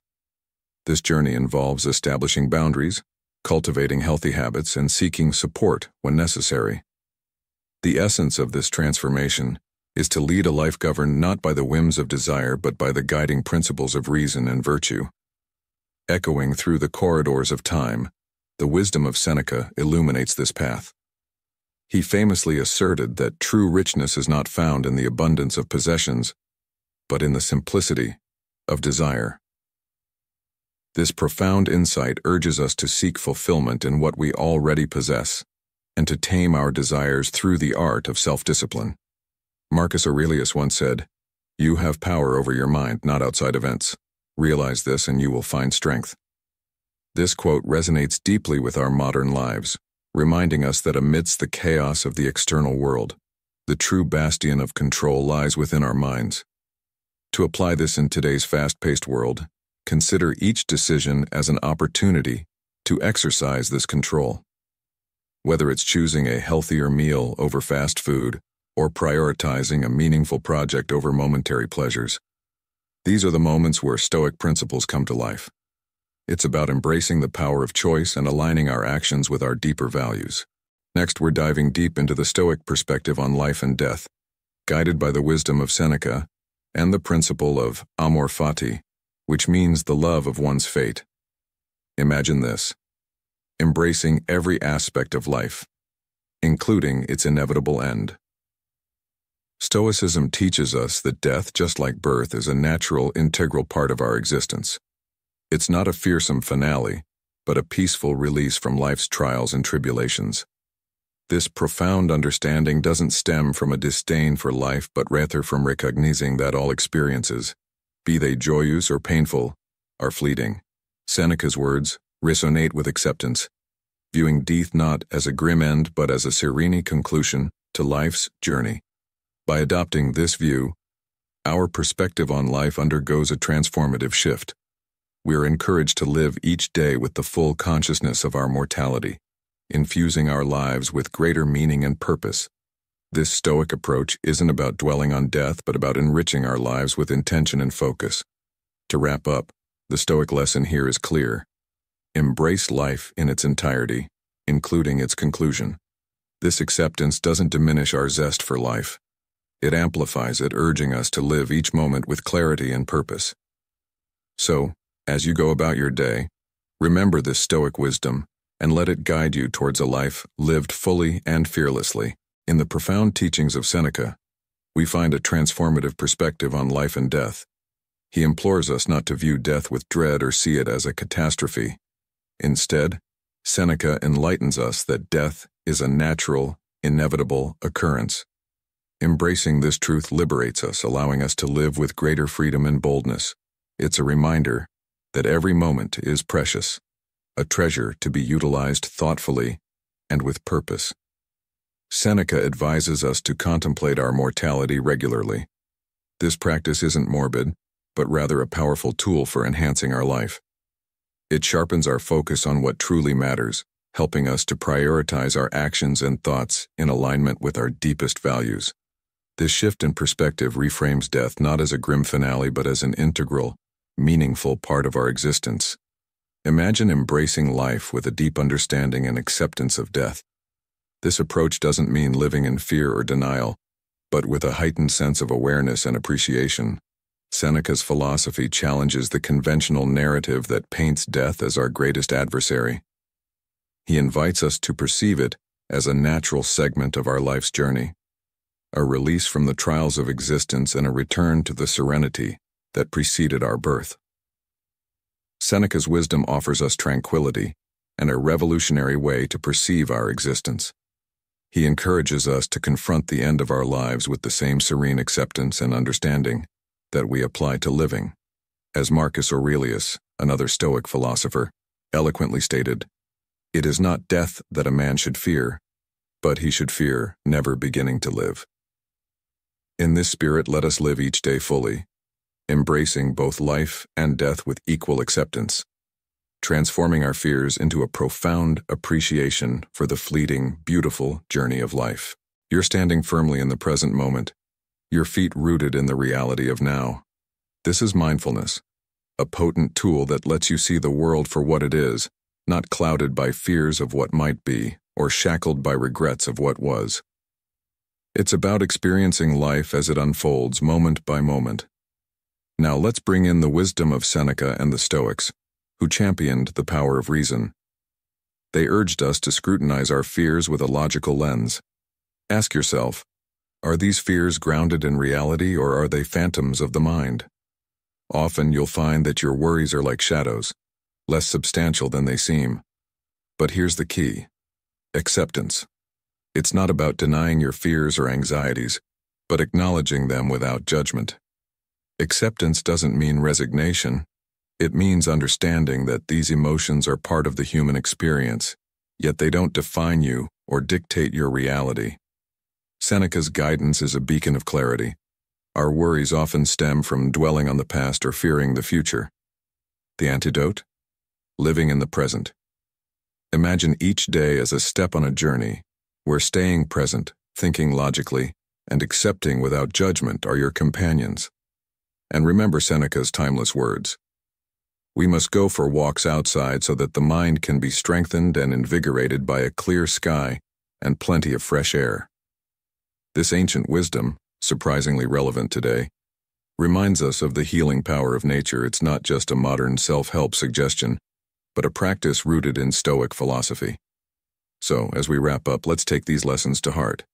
Embrace the present, Question your fears with logic and accept your emotions without letting them rule you.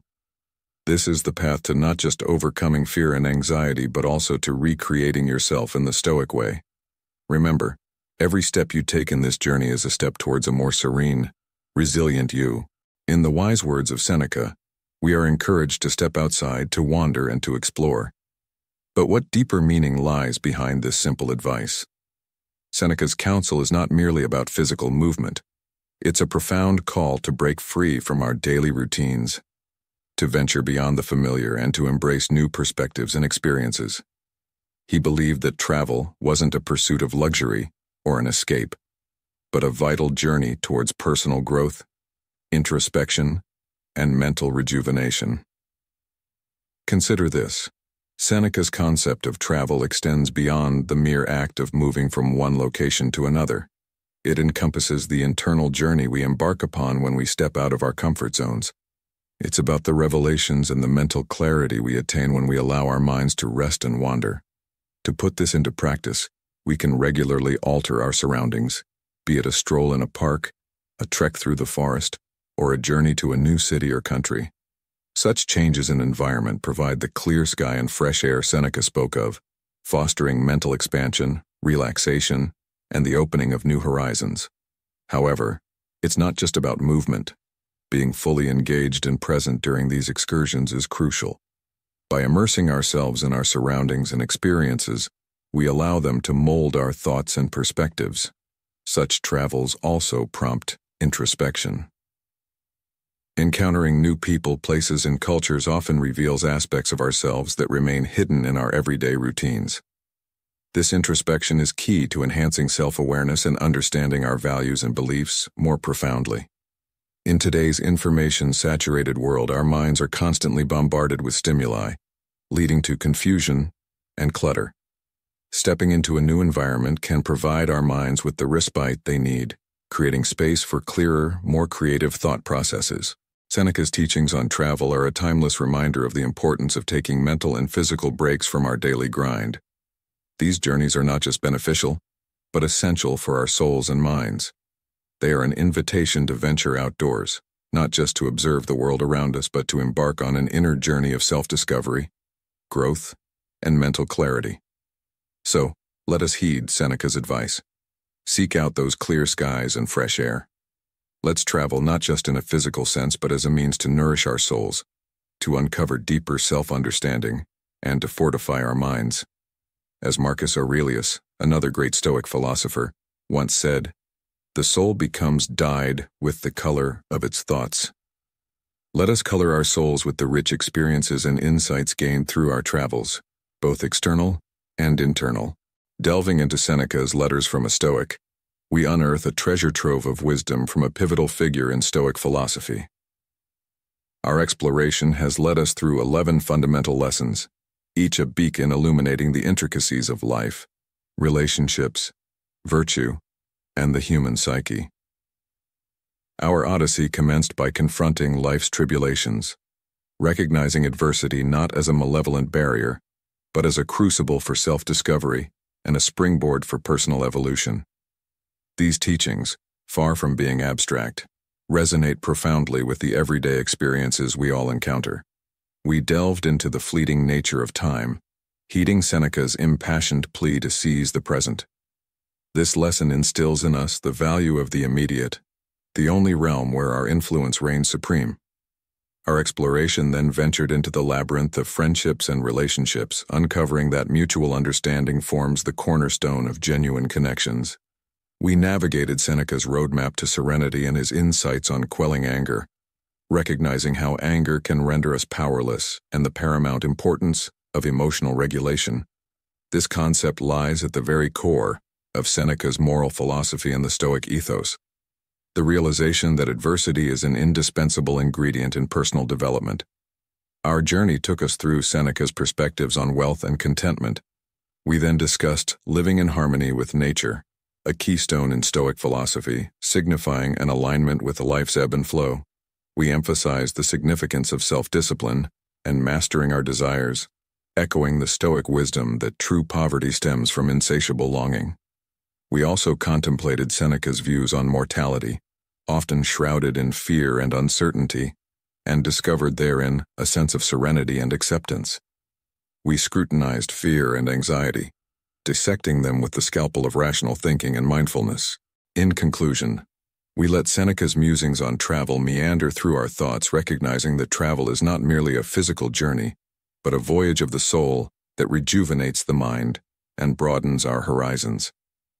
These lessons, rooted deeply in Stoicism, offer us a compass to navigate life's myriad challenges. However, these insights and knowledge bear fruit only when integrated into our daily existence.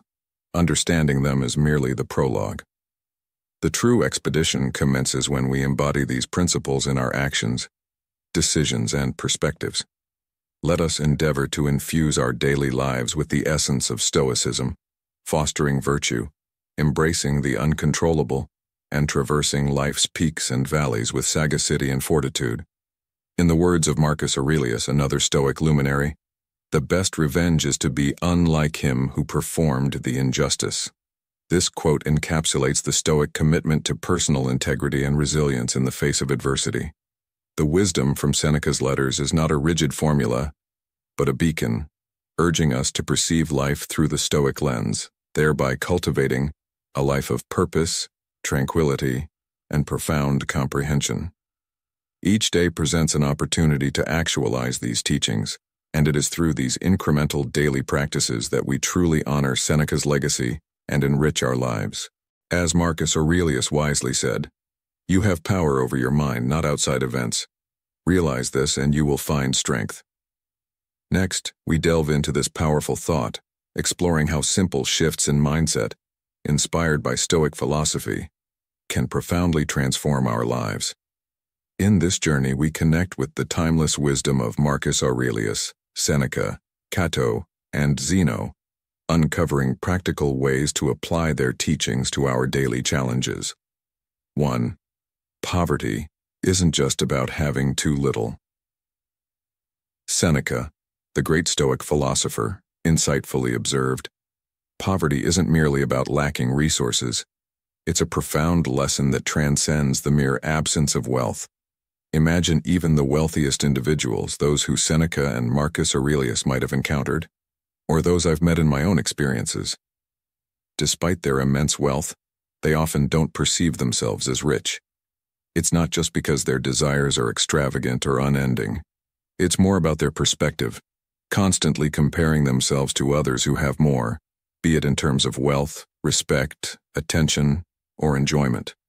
Having $1 billion might seem like the epitome of wealth, yet if one wakes up feeling inferior for being only 30th on the Forbes list, or because others receive more acclaim or seem to enjoy life more, then truly, what is the value of that wealth?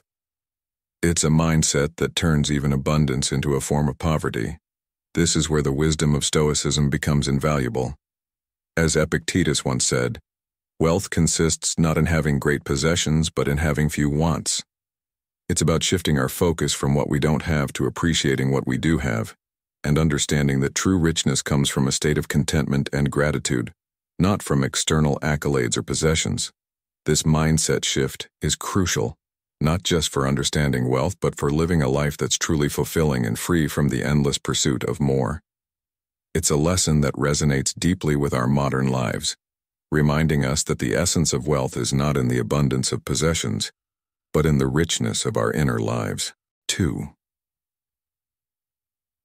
The world is dyed by the color of your thoughts. We suffer more often in imagination than in reality, Seneca said. The incessant comparisons we make, whether it's lamenting over what we lack compared to our desires, our past possessions, potential acquisitions, or the fortunes of others, often lead us down a path of needless suffering and discontent. It's crucial to recognize that this mindset of constant comparison can render even the wealthiest among us feeling impoverished. This realization should be a liberating revelation. It underscores the futility of chasing after more, in the hope that it will solve our problems or bring us happiness. If contentment and gratitude elude us in our current state, where we arguably have enough, it's unlikely that simply having more will fill that void. In our modern lives, bombarded with images of success and prosperity, It's easy to fall into the trap of perpetual dissatisfaction. However, by adopting a Stoic perspective, we can learn to appreciate our current circumstances, understanding that true wealth lies not in the abundance of possessions but in the richness of our inner lives. The advice here is to shift our focus from external comparisons to internal fulfillment. By doing so, we cultivate a mindset that colors our world with contentment and appreciation, regardless of our material status. This shift in perspective is not just a small change, it's a transformative approach that can profoundly alter our experience of life. 3. The thought shaping life. This idea is a cornerstone in understanding how our perceptions shape our reality. If we constantly focus on negativity, our world becomes a reflection of that darkness. But Marcus, in his meditations, also offers a counterpoint. He acknowledges that we'll encounter people who are difficult, but he urges us to see beyond their flaws. He suggests that these individuals are simply disconnected from truth, and it's our role to work alongside them, untainted by their negativity. This is where the Stoic discipline of perception comes into play. It's about the power we hold in framing our world. Our minds act as lenses, coloring our experiences. If we choose to seek beauty in the ordinary as Marcus did, we'll find it. If we look for goodness in others and see our role in aiding and collaborating with them, that too will become our reality. It's about recognizing our agency and power in every situation, even the most challenging ones. Now, let's draw from another Stoic philosopher, Epictetus, who said, "We cannot choose our external circumstances, but we can always choose how we respond to them." This aligns perfectly with our theme. It's not just about what we see, but how we choose to respond. In every moment, we have the power to find strength, resilience, and beauty. Remember this: your mind is the artist of your life. The colors you choose to paint with, be it optimism, resilience, or compassion, will define the masterpiece that is your life. So, I encourage you, as you navigate through your journey, to choose colors that bring light, depth, and beauty to your canvas. Let this be the mindset shift that transforms your life. If you've journeyed with us to this point, you're truly embracing the Stoic path. Leave a comment with "Mindset Transformed" to affirm your commitment to life-changing perspectives. Stay with us as the path to wisdom continues to unfold. First, you're embracing anxiety as an internal challenge. Marcus Aurelius reflected in his seminal work, Meditations, "Anxiety is not an external enemy to be vanquished, but an internal challenge to be understood and overcome." He poignantly notes, "Today I escaped my anxiety. No, I discarded it, for it was within me and my own perceptions, not outside." This profound realization invites us to shift our perspective. When you feel anxious at the airport or frustrated by someone's actions, it's not the place or the person causing these feelings. They are merely acting in their nature, much like the wind blows or the river flows. It's our own expectations, our resistance to accepting things as they are, that brews this storm of anxiety within us. It's a liberating revelation, though initially frustrating, to recognize that we are the architects of our own emotional landscapes. This means we have the power to change them. We can choose to let go of these self-imposed burdens as Marcus Aurelius did. This was a lesson many of us learned during the pandemic. With less travel and activity, anxiety still lingered. It became clear that the common denominator in our anxiety was not the changing world around us, but ourselves. In the words of Epictetus, we are disturbed not by what happens to us, but by our thoughts about what happens. By embracing this mindset, we open the door to a more serene and resilient life. We realize that anxiety, like all emotions, is a part of us that we can understand, manage, and ultimately choose how much power it holds over us. This is not just a lesson in managing anxiety. It's a transformative approach to life, empowering us to navigate our inner world with wisdom and grace. So making the most of a live time versus dead time. As Seneca said, it's not that we have a short time to live, but that we waste a lot of it. Consider this. The upcoming year stretches before you.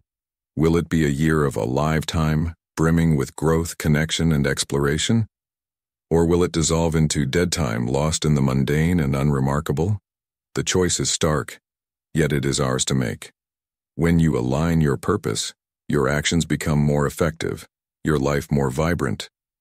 Picture yourself in everyday scenarios, trapped in traffic waiting at the airport.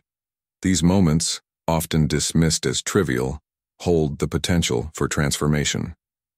Will you surrender to frustration or seize these slices of time as opportunities?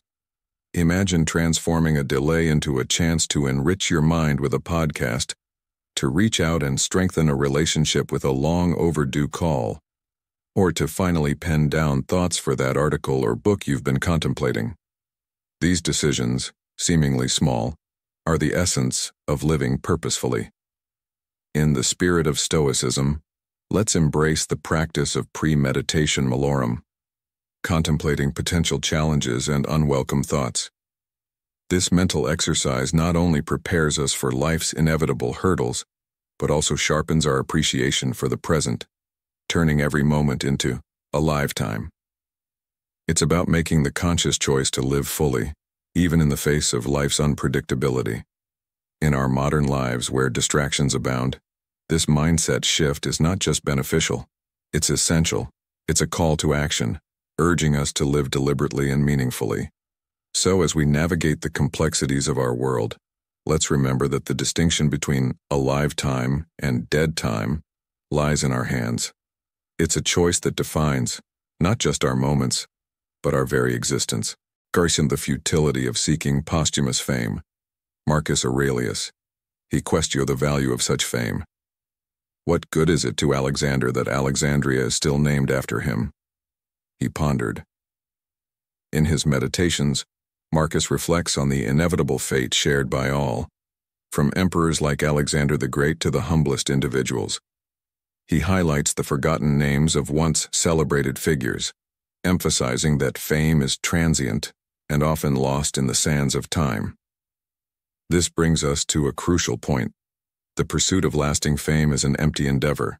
Marcus Aurelius, known to many only as a character in a movie, reminds us that future generations won't necessarily hold us in higher regard. The quest for a legacy, for posthumous recognition, is a pursuit devoid of personal benefit. We won't be around to enjoy it. So, what should we do instead? Live in the present. Do what's right because it feels right, not for the sake of a legacy. Cherish your family, be present in your relationships, prioritize your health. Don't postpone these vital aspects of life in a futile chase for eternal fame. Remember, as the Stoics taught, our actions and choices in the here and now are what truly matter. Seneca, who said, "True happiness is to enjoy the present without anxious dependence upon the future." This wisdom aligns perfectly with our discussion. It's not about the legacy we leave, but the life we live. In conclusion, my friends, focus on living a life rich in virtue and personal fulfillment. Let go of the elusive chase for posthumous fame. Embrace the present, for in doing so, you'll find a life of true meaning and joy. Remember, the greatest legacy is a life well lived. As we draw this enlightening journey to a close, I invite you to carry the essence of these 10 Stoic habits into the new year, leaving behind the 11 anti-Stoic practices of the past. Remember, the path to recreating yourself in the Stoic way is not just about understanding these principles, but actively weaving them into the fabric of your daily life. Embrace the challenge, and let 2024 be your year of profound personal growth and happiness. I'm curious to know how you plan to implement these Stoic practices in your life. Share your thoughts and experiences in the comments below, and let's continue to grow together in our Stoic journey. Remember, every step you take is a step towards a more resilient, serene, and fulfilled self. Thank you for joining me on Stoic in Your Life for this episode of Refresh You in 2024. Embrace yourself like a Stoic. Don't forget to like, share, and subscribe for more insights into the Stoic way of life. Stay Stoic, stay strong.